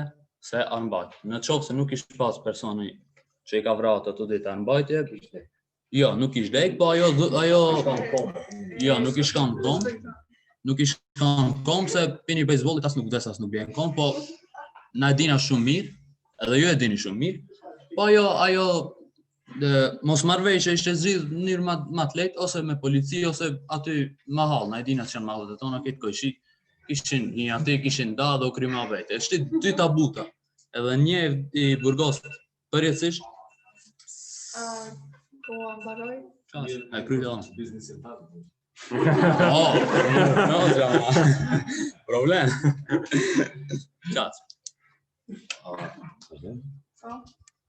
Më thonë në replika, po? 5 minuta, më super. Okej, më thonë, na ju përmenet Amerikën që është e lejume, por tash ajo një keq informuar, po nuk e di, se në Amerikë janë shtet ku ka rrezikshmëri më të lartë, domethënë aty është e lejuar të mbash armë. Në Amerikë, mos ju përmend Amerika, në pronën e vet, domethënë nuk përgjigjesh nëse dikush të hyn, sulmon apo kujt diçka, nuk përgjigjet nëse e vret. Nëse atë nëse hyn në hajn apo dikush ki rrezik, përgjithësi nuk ki drejt me mbyt. edhe nëse sulmon ai ti s'ki drejt me sulmu, por dush me thi policien, dush me majtën, nuk e di që ky ligj nuk është katastrofë, më thonë të ne, se nëse hin hajni edhe të sulmon, ti nuk dush ta sulmosh sepse ti dënohesh për atë rast. Hajni po se po, por ti je shpitane. Rasti tjetër, ti e përmende Japoninë, edhe thoe që i tha ato 8 pika që duhet t'i ketë, por najna ketë dëshmitar se në Maqedoni, edhe pse jemi shumë popull i vogël, me 2 milion, po ndëgjojmë shumë raste vrasje apo diçka tjetër. E përmend edhe rastin me baseball, nëse dikush, jo vetëm mu, po gjithëve, na sulmon, automatikisht me baseballin mund me t'lëmë me pasoja trona, mund edhe vdekje. Kjo është shumë se varet se ku të mshon, nëse mshon këtë pjesën e automatikisht po. Po do me thonë edhe ta lidhe edhe një rast me masi përmend e baseballot. Unë personalisht jam has në problem shumë të madh që ku mujt sot nuk e di sot ku isha kon, se ishin një grup shumë e madh aty, ishin pala Macedone, edhe do me thonë isha tues, vjen njani, unë i shot gjithë ato, kishin baseballa, çka s'kishin, edhe vjen njani mu, janë isë më sulmoj, veç sa sulmoj, kur i pash tjetë, se një do me thonë nuk u frigova për ative, po kur i pash baseballat, çka me bon, kisha pas hanë, do me thonë, ndryshe kisha reagu, po, ama s'm kishin sulmu. Do me thonë, ata më sulmun, kur i pash baseballat, që i përmene, pash baseballat kishin edhe tika, une automatikisht u bona i barabar në shpejtësinë e dritës edhe ika. Vazhdo. Për rastet në Amerikë, e kam një statistikë që 64% e popullatës kanë shprehë se ato ndjehen më të sigurt kur kanë armë, dhe pjesa tjetër nuk ndjet komfort me mbajt armë vete ose në shtëpi. Ose kjo pjesë nuk din ta përdorin ata, për këtë shkak nuk dëshirojnë të mbajnë armë. Desha të ndërhyj me të repliku për ato që thave, që nëse bullizohen ato, do të vrasin jo vetëm atë person, por gjithë personat. Por nëse legalizohet armëmbajtja, atëherë njerëzit që bullizojnë do të frigohen, bullizojnë, edhe për shkak të frikës se njerëzit që bullizojnë do të akmeren të këto, ato do të ndalen. Do me thonë duke ditur se dikush ka armë, ose ka armë leje, ai do të ndalet sepse nuk dëshiron veten e tij ta vënë në rrezik. Kështu edhe bullizmi mendoj që do të zvoglohet. Sa për Sokolin që tha që mund të ketë dikush mendime çrregullime mendore, ne cekëm se personat me çrregullime mendore nuk kanë leje për armë. Do me thonë duhet të plotësohen këto kushte dhe ato persona nuk mund të kenë armë leje dhe të bëjnë ato vrasje në familje apo kudo qoftë. Edhe sa për rastet kur dikush shkakton vrasje në familje, që mund të quhet tragjedi, jo vetëm rrethonat, por këtu vjet edhe edukimi i prindërve ndaj tyre, ose probleme që është hasur fëmia e tyre apo kushdo qoftë, që ato të arrijnë deri tek vrasja. Faleminderit shumë Samra Davne. Sokol edhe shpejt se kam replika. Kundër replikës në fillim për çka që e thava çrregullimet mendore. Ne dina shumë mirë se në Zelan 3 nuk ja kanë dhënë anëmbajtjen atij që i vrau 50 musliman në xhami ose çfarë do të thotë, nuk ja kanë dhënë kur u kanë. Domethënë nëse ai prej starti që kanë me çrregullime mendore nuk ja kishin dhënë armë leje. Po ai u kanë mirë, normal, krejt normal kur e ka marrë armën, domethënë lejen për armë, edhe ka ndodhur diçka, s'di çka ka ndodhur në jetën e tij dhe ai ka lut. Domethënë ka lut edhe ka shkuj ka vrarë 50 vetë. Për çat nuk mundem u bazon ata se na e dinë që normal asnjë në shtet nuk ta jep armën për se që rregullim mendor, ama ndryshe është ajo, ndryshe kjo se çdo moment mund të mendon ndryshimet e njëri. Mund të sa dalë pi zyrës, e merr lejen për radhë, hupet. Edhe me të vërtetë ashtu, se është mendja, ajo edhe ndron. E dyta, rrethana ndrojnë çdo sekond, nuk i di ka të vjen. E dyta, na e dina shumë mirë se ka protesta për shtetet tona, për Ballkan sidomos më shumë, edhe nëse krejt na kena leje për me majt ardhmë, mendoj se ajo protestë mund të më zhvillu shumë ma lehtë me një luftë qytetare, nëse na nuk kena leje. Domethënë, se s'kena leje, na çka kena bë, policisë më shumë të me një guri mund na mëzit. Po nëse ki armë, mund të me ndodhë luftë qytetare, se policët ti mbrohet, ti e gjunë me armë, se ti më jenë zëjnë qaj, nuk shenë. I e ba si aj kali që avnën e të senit kështu, edhe për qatë mundët me ndodhë ajo me keqja, e sa i përket bejsbolit, e kësha preferu ma mirë me mejtë sakat me bejsbol, se sa me shku në burg për me i vra 15 vejta, edhe të kemë rama ka polici, po nëse doni me ndoni që duhet me legalizuar, për tëre për mshela Ministrinë e Punëve të Brendshme, se s'na duhet, i zxedha vetë problemet të tona.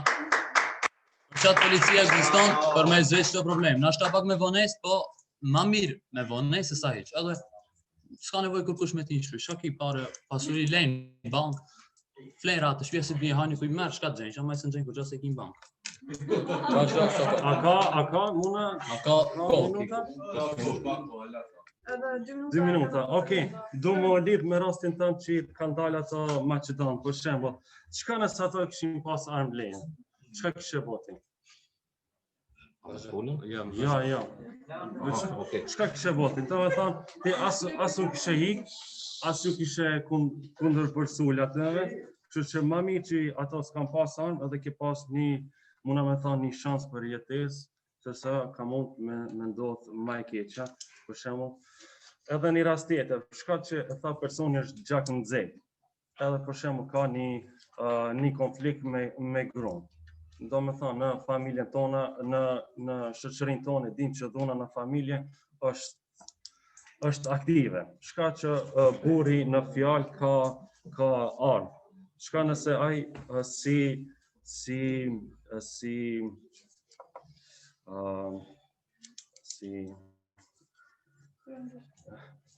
solution, si zgjidhje e shet që e ka armën edhe vret gruan. Pse? Ma mirë mos me pas leje se sa me mbyt gruan e me lanë bëjnë atë. Edhe ta është ta me shtu edhe diçka se më kujtu. Kur ka armë, ka edhe më shumë incidente që ndodhin, se sa... Ka më shumë incidente që ndodhin sa kur s'ka armë. Se për shembull, na krejt jena gjak nxehtë, komplet Ballkan popull jena gjak nxehtë, ajo të gjithë. Për një veture, një ndeshje me vetur, që ndodh për dëshmëri, mundet me dalë deri me qenë 2-3 persona të vdekur. Pse? Na e din, jam shon janit me kerë, e jone pata fajt, unë kur të nervozona, më shumë të që muj mi ba, kur s'kam armë, muj me erej personin edhe me pagu dënimin. Po kur kam armë, unë e di që e kam mbele dhe ajo, që thojnë na fjallë popullore, shejtani po na. Edhe e marru në armë edhe i vrasë, edhe të ditë edhe qka u ba, për një ndeshje me vetur që vetura potroshin material. Se duhet me pol pak dëgjësi. Mundeni me shfrytzu këto 5 minuta dhe farë. Veç një minutë replikë, shabon se këto në stop për napin replika. Dhe tonë sa i përket, kur më kanë sulmu muë, qka nëse s'kisha ikën? Unë e keshin thotë, kur gjosë këmë pasën, që jam konën i ri, jam konën. Qka nëse s'kisha ikë, sot ku isha këmë, për shemë? Kur kushtë edhe? Zotit, më kanë i mu zotit. Në Zelandën e Rej, ju thotë njoni ka vra se ka lupë si që kishtë. Po të kishë pas njoni onë, a i kishë vra e që ato, 50 veta? Jo, se i shkryen punë ma heret. Jo, veç pak, masani. Mas ndërnimi. A ti e të qatë Më falë, veç këtë pite, që ka thove të cëllat e në këtë punë? Ndeshje me kërë. Sa i përket lejes, dhe me thonën, kur ta kish lejen, kur e në vetur, do ishme pas armën në bagash. Edhe ajo është një shenjë që gjaku ftofët derisa dish pikerit, edhe për një ndeshje na apet lidhet te kjo rregullim, që rregullimi mendor. Ai ti thoya ka molen, ai ka lut masanena. Domethënë, por mund me marr armën edhe disa shka vetë njofshim që thënë ana. Të përmbyllja. A bën na kundër replikën çështë? Masani. Kisha qëtoj për krejt këto ngjarje që i përmendëm, çka kishte bën nëse i shikon në atë pozitë. Do me thonë nëse kishte pa nëse motra juj ose nanat ose gjinia femërore ishin has me ndonjë problem morale, apo pa marrë parasysh çka, nuk mundesh minimu ti nëse je larg apo masat policore. Gjithashtu edhe kur e she në rrezik familjen tona kishe nejt me duar kryq dhe kishe përballu humbjen e tyre, apo më mirë s'kishe pasur armë dhe kishe plagosur vjetësit apo kriminalet. Edhe pa marrë parasysh gjitha mendimeve që keni ju, ne jemi të vetëdijshëm me pasigurinë në vendin ku jetojmë, edhe në shtete tjera, edhe pasi që leja për armbajtje jepet në organet e mbrëmshme, duke marrë parasysh se kushtet janë të plotësuara, armbajtja është e arsyeshme.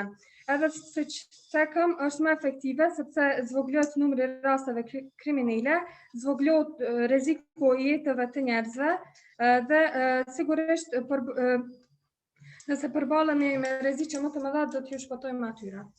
Edhe dishta me lidh diçka, domethënë shumë jemi dëshmitar të rastit fundit në Shqipëri, ku një policë ka mytën domethënë një njeri civil, domethënë nuk e di, është qut gjithë popullin kom, edhe unë deshta më lidh se në këtë rast ndash replikoni apo jo, por nëse replikoni besoj që jeni shumë gabim, sepse unë në atë moment për temat që jemi pro, nëse polici mu më kishtë drejtu me atë, mu vra mu, unë automatikisht ma mirë e kisha vra atan, edhe thënë i lap ma mirë në të kona në ati se nëna jem.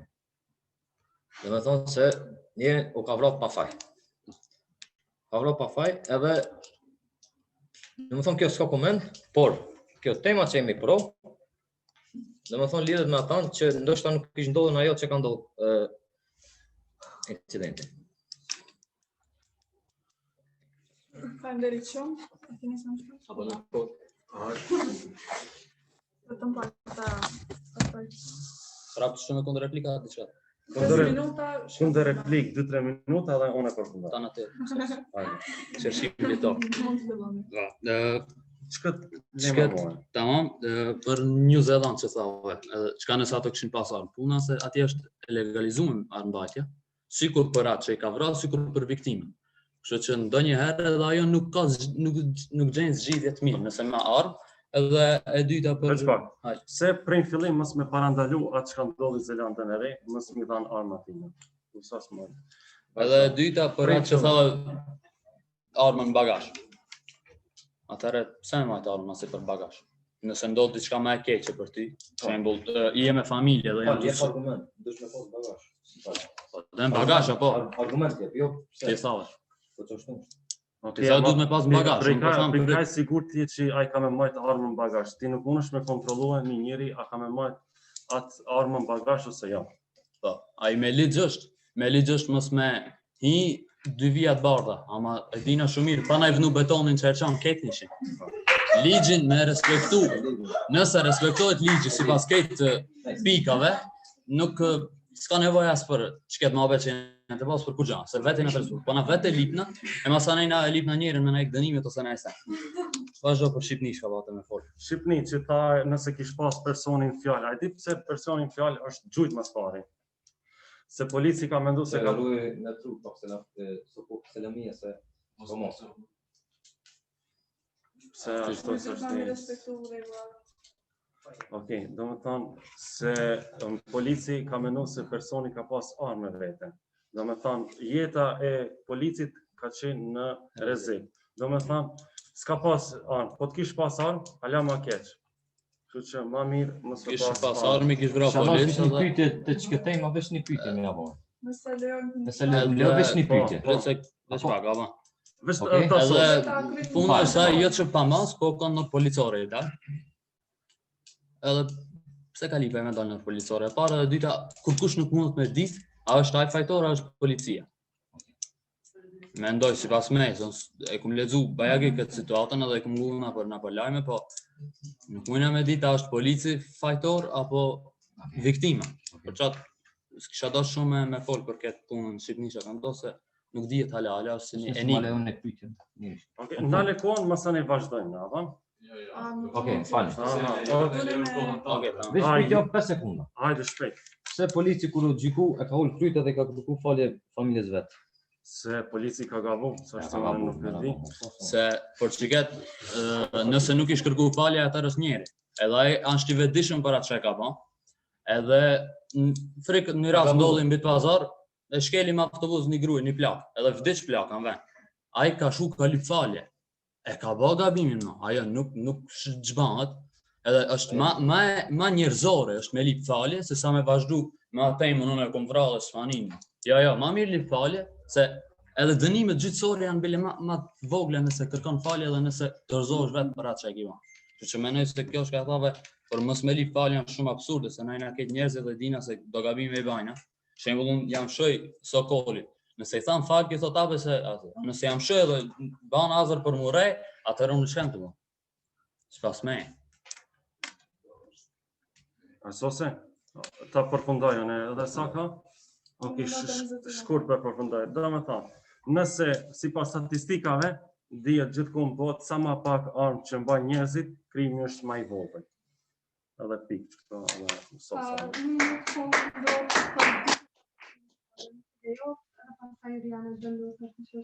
Nëse lejon falë kundërshtarin. Ja, se le. Drejtën e kam. I 5 minutat e vetë e kapën, nuk e kam kryer. Faleminderit shumë për këtë.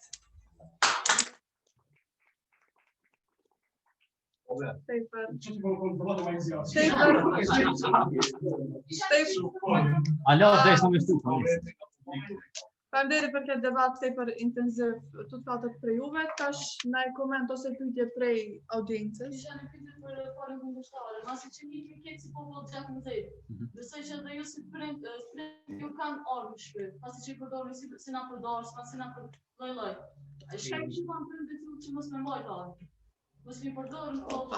Si fillim, familjen time kërkush nuk bana. Njëjtë edhe unë. Si fillim, se dita çka ma kujtove një sen armë, nëse një familje, ashtu ndodh një darshme, 150 misafir. 5 misafir kanë armë leje, 5 pisholla krisin. Nëse 150 misafir kanë armë leje, 150 pushka krisin edhe... Jo, të na kena leje që ai që po dorësën krisin. Jo. Po ai që ka darësëm, ai ka gjem tejze, gjem hale, gjem taje, gjem mingje. E me kris kejt ato, bëhet tallavi kërbliq. Po lidhe, ma e mirë darësëm. Kish pas prindi, çka kishte thënë për mos me mbajt armën e kisha thënë. Po, nëse kish pas prindja e marrë, unë mendoj se prindit nuk mujën e me ju përzi për vendimet që i merr, nuk jam. Unë jam kundër për armbajtje të këtë popullatës, për armbajtje dikuj që ka nevojë, për në një që ka pasuni të madhe, ka kera shumë, ka shumë para ose nësen, ai do ta marrë. Jo. Shumë mirë për thamë. Ama së më kuptu. Pa, sigur të shtetja. Shtja pjesërisht. Jo veç kundër jemi. Na veç kundër jemi. Po në qëka jam të thamë. Ama jo, nuk harova, po e së vlet në kry. Unë shumë mirë jam të thamë. Se po thënë shumë me basikur në Amerika, po këtu, më vetje. Këto janë për me basikur në Amerika. Për me marrë malet, marrë le. Jo, malet veç me marrë. Veç me marrë. Sipas meje, arë mbajtje këtu kanë ato që kanë pasuni. Edhe që... Ama kjo realitetin për unë për kalzoj realitetin edhe për kalzoj atë. Jo, edhe për kalzoj atë pse jam. Nuk po dalë pirol, nuk po thamë. Nuk duhet qdo... A bon veç në ta sose. Hajde, më shpe. Kry. Pandek. Ta është të me thamë. Ndrysha është kur majnë arë ma pak vetën, ndrysha ma shumë. Ta është të me kry, veç se e thashën me një mënyrë sikur e kallëzoj situatën realitet që është ti, edhe ke shtu diçka për veti, po ma mirë për krimin e fjalë. Mas mirë. Të pak, çka ka pyetja ime është lidhur me këtë që diskutuar. A duhet me pasni, a s'duhet me pasni? Ato pak çka kanë unë them se duhet me bë shumë tram për me marrë, sikur në Japoni shembull, me bë shumë tram. Nëse qyre, nuk po tham që duhet me pas krejt. Mos me pas. Nëse kishe pas pasuni që po thonë. Mos me pas. Për çat ka sigurime. Nëse kam pasuni unë e bajnë Nikobin edhe SKS-n. Po, marrujnë shtëpi. Nuk ka problem. Nuk Nuk vinë ko, shka mungon shtëpitem ato më paguajnë. Jeta, spaguat. Po çish paguat jeta, por unë kam marrë edhe pi nervozë shkoj vras do vet. Jeta sa. Nëse ti nuk e parmlej si e para. Qire, nëse ti nuk merr armleje, kur ti e hajnë në shpitane, as hajnë i vetë. Po, okej, vetë ka po folni tash. Selami. Veç jap një përgjigje. Okej. Nëse nuk lejohet me marrë armë, për shembull përveç policisë edhe ushtarit, edhe ato nuk e kanë me drejtë me marrë shtëpi armën, që e përdorin në orat. Nëse nuk lejohet rreptësisht me majta, hajni që të hinë shtëpi s'ka armë. Ai ka me ti me një thikë, të thika kuzhinë e kisa dush. Për me umbrojt, do me thonë nëse nuk lejohet leja për armë bajtje, edhe hajni që ka me ti në shpi, nuk jam të bajga rejsh. Argumente si të dhonë, argument se hajni që të ti në shpitane nuk ka armë.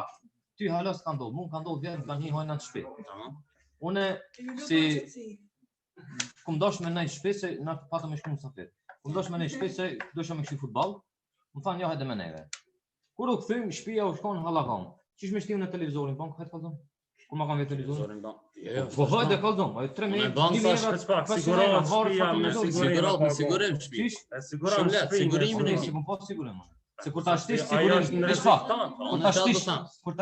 se nuk këshit të informon, kur ta shtish shpinë sigurim, edhe që ketë stilograf, dush me paracit. Shto, në unë ka dush ketë me paracit. Po të me sigur. Po s'monë se ti blenë që tërsen, kur blenë në stop 3, po s'mosh me paracit në stop. Jo, la e paracitit. Po ti s'ke paracit, po s'ke paracit. S'kam sigurim. Nëse e marrë sigurim shute, valla keti paraciti, edhe qërap që e blej 3 paraciti. Pse jo? Ama, pse jo, për shembull, pse jo? Mi kthejnë nëse mi vjetë. Ti kam kuzhinë, ki thika, ki i shtrim këtu, edhe ato tim kada kadale. Shime aty, shpreti shpak shka mani ti kuzhinë, pa na gëllush. Ose po ti, aja, në më zabat, në neqa, ma janë. Zabat, alo s'ka një shpi, unë ka një shpi vjetë, edhe po të kazoj që unë e thoj shap se s'jam kon shpi. Kisha, i bish i gëmro pishma pëse s'jam kon shpi. Unë që ka përdo me tanë, nëse nuk e lejon ti. Inshallah ty s'ndodh që shtu, Inshallah kërkujnë. Se merë traumë ma sori familja jote. Familja jenë, ka dalë shpak foli. Familja jenë, dhe me thonë, kanë morë trauma gratë që kanë kanë. Një of ditë kanë pandra u të që në shlejtë. Po me rabat, që po dëmë? Edhe të familja jeme kanë dohë, unë e vetë këmë pas traumë. Po, nëse nuk lejon të me majtarë, a i hajnë që të një shpinë ndryshe vepron me arë, ndryshe pa. Edhe a i s'ka drejtë me mararë, a i mësën e merë arë. Ko e di që ja jep lejen, nuk ja jep një hajnë. Ka mundësi me forë, jam të prishtë dy minuta, vende. Shembull, ti nëse ndalot rreptësisht, me majtë arë, kokaina është ndalume. Marianën pe hekim, se e kam bërë qëtaj si me pi cigaretisht, kokaina është ndalume. Rreptësisht është ndalume, qysh po bajnë kontraband, shembull po ka import, po ka export. Ti vetëm mund është me supozu që hajni që ka me ty në shpi nuk ka arë. Ti vetë mund është me supozu. Ajna është ta këtu ka problem me gjejt armën, ama u Shqipnia që kështë? Elhamdulillah. Edhe qishin, atëre carinar ka. Ka, po carinari mund është me danë Qishta shfazit me pjofshim? Carinari pranon rishvet, se edina populli Balkani që shosta toksika janë. Carinari pranon rishvet, ose ka undercover mishtise. Marijuana është legalizume. Vetëm mund është me supozu që nëse ndalot rreptësisht dhe me majtar, vetëm mund është me supozu që hajni nuk ka me ty me arë. Marijuana është legalizume në Holland. S'kum këshirë statistika, po e di 300% i sigur se në Holland pijet shumë ma shumë se këto. Se këto e legal. Këto dikush që do me e pi, thot, ej, leve se me polici. Lejeve ku shpepim ma mirë se piq. Ndrysha kur ki gun shop, kur ki dyqan armatim, edhe thot, ti ta blejni, pse mos me pas unë pushk.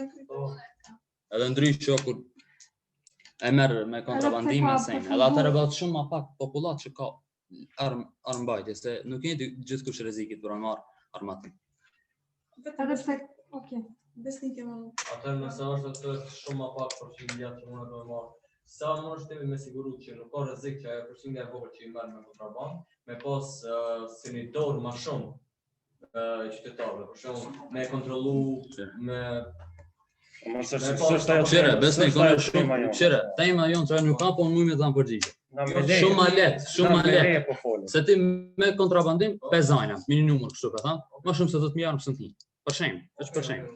Shumë ma let policia ka kontrol përmi që ato 10.000, shumë maran ka kontrol përmi 2 milionar që shiten do me thonë nëse legalizohet. Për qatë shumë ma let sigurohet shteti nëse repsisht ndalohet ajo edhe që ka marrë kontrabandim e ka marrë shteti jazen edhe u krima veti. Shumë maran ndalet krimin nëse gjithkush marrë, se ti se di kush e ka. Ja, për defatë në të mëdha që në Amerikë është gjë. Demokrat janë për mirë. E mirë, ti je pro a kundër për shembull nëse e vret dikant nëse në shpitale. Çish pra kundër? Për ligje. A je pro a kundër? Nëse e vret dikant, a je pro me vro, a je kundër? Se përgjigje. Ha? Se përgjigje. Jo, tema jeme është... Do të thonë je kundër. Jo, s'tash kundër, s'tash pro. Po je kundër, automatikisht ti s'po fol. S'foli. Nashta jam pro. Po ti s'po fol çfarë mendon? Shëra për pyetjen tonë dhe avdi, a guxon me vrarë dikant që ti në shtëpi.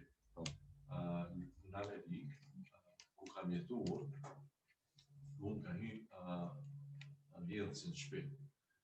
Edhe unë kam qenë në shtëpi kur ka hy vjedhës në shtëpi. Po ai se ka ditë që unë jam në shtëpi. Edhe në moment kur ka hy edhe ka pa se unë jam aty, me shpejtësi që thati, me shpejtësi dritës ka ikë, edhe unë s'ka pas as arma s'kur gjo, edhe me sigurie me pas dash me sulmuj, këse po supozoj që ka mund me qene edhe apropo.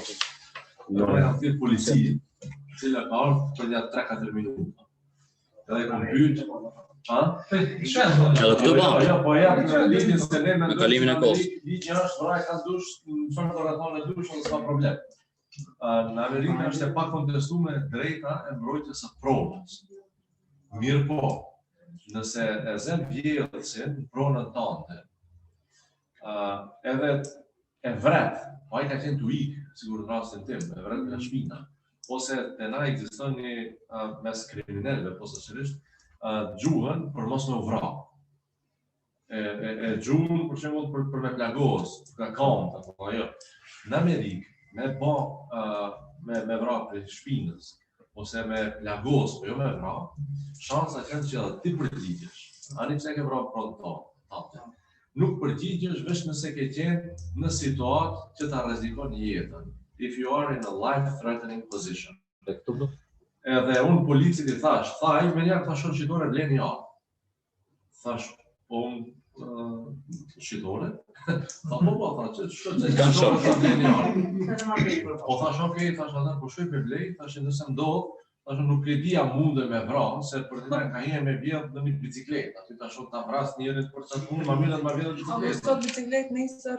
Edhe, jo, unë po të regoj shka i thash unë, se kjo është ndjarë e vërtej. Thash që mundën me gjujt veç sa për t'ja lënë në një plavë, mirë po jo me vra. A tha, për ata shkon në burg. Nëse tha, gjujt mos me vra, shkon në burg, për shkak se ti, do me thonë, s'pas ke qenë rrezik jetë. Se kur jenë rrezik jetë, ti nuk e gjujt për mos me vra, ti e gjujt për me vra. Mirë po dush me dëshmu që ke qenë rrezik jetë. Kështu që, kjo është për ligjin në Amerikë, po është debat në për alte ndryshme të botës. Amerika dhe Japonia ndoshta rastet më specifike që ju të dy palët i përmendët. Në Amerikë është e kushtetuar të drejta e mbajtjes së armës, edhe nuk është vështirë të kontestohet në Amerikë.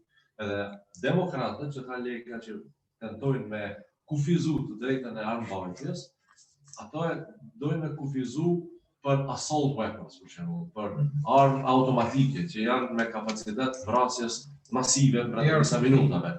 Me majt revole, as i shkon në mend dikujt në Amerikë me kontestu se është kushtetut. Jo ligj, po kushtetut. Në Japoni është e kundërta.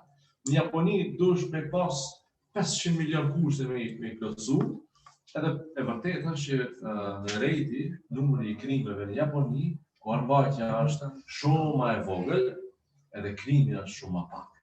Këto janë dy anë të një medalje në civilizimeve botërore që janë pro ose kundër armëve. Për popullin tonë, me gjysmë edukat, me pak shkollim, edhe me siguri një numër shumë I mirë atyre që kanë armë, nuk din as me përdor armë, edhe kur shtin me armë nuk din me shtin dhe vendosin edhe vetën atje të rrezik. Personalisht, prapë kisha qenë më mirë me I ndalu, se sa me I leju. Besa unë të fëndejt, profesor. Besa unë të vazhdu. Dhe e ceki selamia që përmenit, kisha thënë një pjesë që kam pasunit madhe, ka ashtu punën me majt arme leje. E kur e punat e vetë nëse kish pasuri shumë të madhe ashtu, ta kisha pas një koprin. Edhe këtu rrallën kontradik me vetës. Besa selamia, ardhe I papa graditën dhe ratë. E para, po. Jo, unë ku marrë për një me veç me këshirë. Jo, besari, jo, me besari nuk kanë më vetë. Ku shka? Ku shkoj besari? Pas ka shku. Me besari nuk kanë ki... Unë e veçina, edhe atë qka e thashë unë e dashë është t'japë një... A tha bytje tjera për shumë të pikët sa bruta dhe gjumri. E përmenja dhe Mariana që në Hollandë është më shumë se na, dhe se të na tash është bo si trend, ko dhe si 14 vjetë, vinë si trend, cool do këtë njëres dhe vinë bare ashtu, shkon shkollë që thonë haj, edhe ajo e shkarakteron edhe shëndetin edhe mentalitetin e njëret.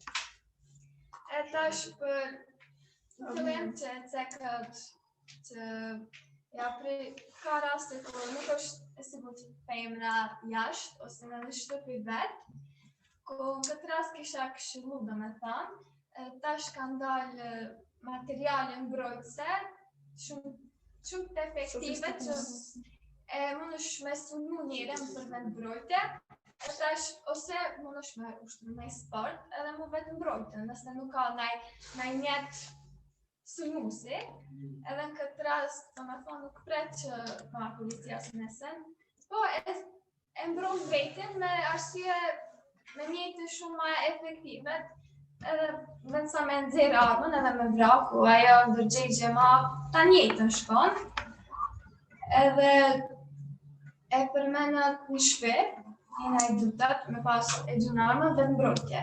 Përderisa ekziston në Kobe, kamerat, edhe jam shumë e sigurt të Maqedoni, Kosovë, Ballkan, domethënë, përderisa një hajduk e sheh kamerën, e sheh atë aparatin kur drita e kuqe, ashtu, minjera as nuk thot ka me hin këtë shpime në tjenë. Nuk e shtim plan program. Ja. Ja ban kamerën në dorë. Ata e kush në që me se kanë shumë eksperiencë, edhe din shumë. E këtu të na... Sigurimis nuk ta mbron jetën, mundet me të mbrojt të gjatë materialeve të. Pa I jetën s'na I mbron kërkush, kur si dhjet për kod vjen. A trok zemra, së në më mbron më kërkush jetën, me qira shtu. A pa një pite se në mitë, në jamon.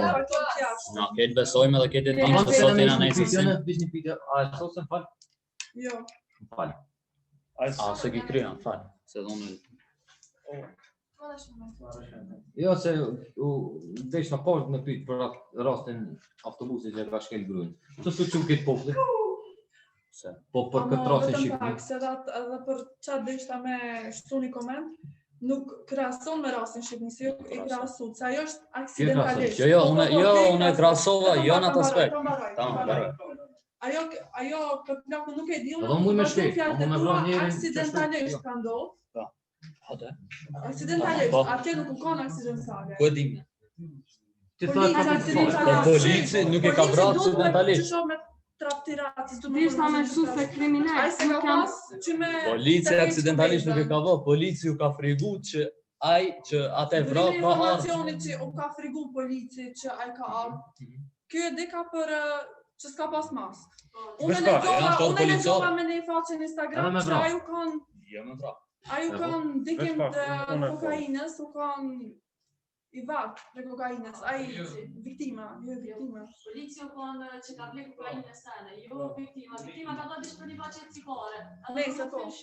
Tash unë që u kanë të thënë shtëpi s'ka pas mask, edhe për që ato ka shku deri në vdekje. Edhe dishma me shtu se kriminalët ma të mdoj nuk janë të dënu me vdekje, pse dikush që shkel vetëm orën policore ose se mba maskën, mu dënu me vdekje, jo me para, dënu me paraq. Do me thonë, kështu krejt gabimi këtu, mas pari, nuk është dënu me vdekje, veç pak biseda. Është plagos. Jo, kanë drujet, sa është të folin deri, qka puna që ka deri të vdekja. Do me thonë, aj, polici ka thonë mas pari ndalu. Kur t'ja nis me vrapu polici, punën e parë e qëtë pishtollën e qëtë i vrezin. Nuk gjun. Personi që ka vra ndalët, edhe sa është ersirë është, ka bo gjepa ka dash me hinë shpi. A ku e ka ditë që ka pishtolla, s'ka pishtolla. Do me thonën, kish pas pishtoll, kish gjujtën. E kish vra policin. Do me thonë, polici ka pas vetë mbrojtja atë. Pse personi fjallë nuk kënalë, Policë janë shmbrojt edhe me veshje. Mbrojtja nuk botë në gjumë balë, botë në truk. Jo, se ka rokë në balë. Ma shpine o rokë, sa shpine agosta në spital ka dhejtë. Ka mujtë me gju ka kam. Ose jo të pjesën e natë ku ka mujtë me lanë vend. Po, ama polici jo ordzu para se me gjujta. Se kjo u ka këthy.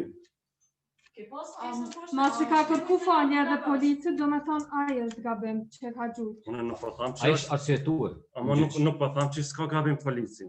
Unë si dhja për kuptan, jo.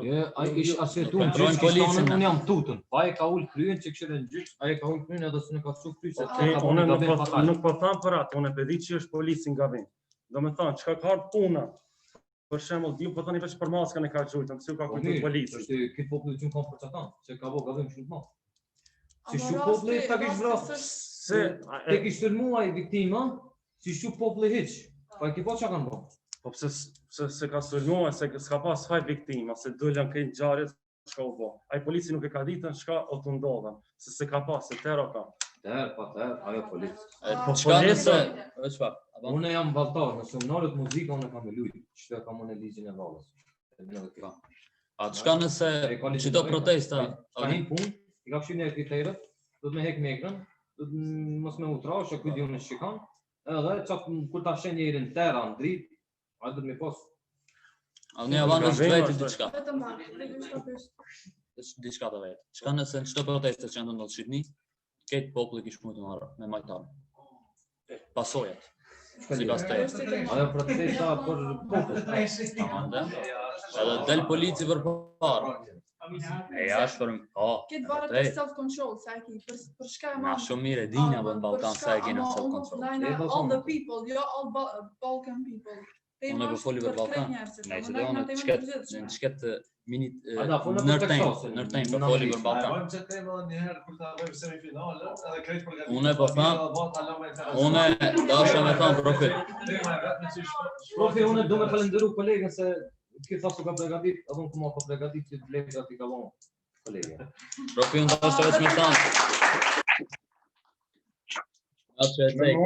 Me atë që e ceke, dasha të ndërlidhë. Qa që e thash edhe parë, ndryshë është protesta, parë më lejë, ndryshë më armë lejë. Baba i ati që ka ndru jetë, nëse kishë pas armë lejë, edhe minxha i ati edhe këtë i kush, kishë ndali kishë vra polici. Polici e kishë vra këtë, kje e kishë vra policin, polici e kishë vra këtë, kje e kishë vra policin edhe... Nashta ka. Unë e për thamë, për qatë ashtë kundër. Ma mirë mos me pas. Ma mirë mos me pas. Se ndryshe i shkan konsekuenca, ndryshe i shkan pasojat nëse ke populata. Arbajtë ndryshe i shtetë që s'ka. Andej, Kadaj, vazhdo të këtim se s'ka fund. Mami të bit javnë dhe shkoma semestraniste. Me të qekuar. Ose, ora no. Omer! është që marrë për debatit që mbajt, 16 piti ka semra në Avnin, edhe 14 piti se folin edhe sot.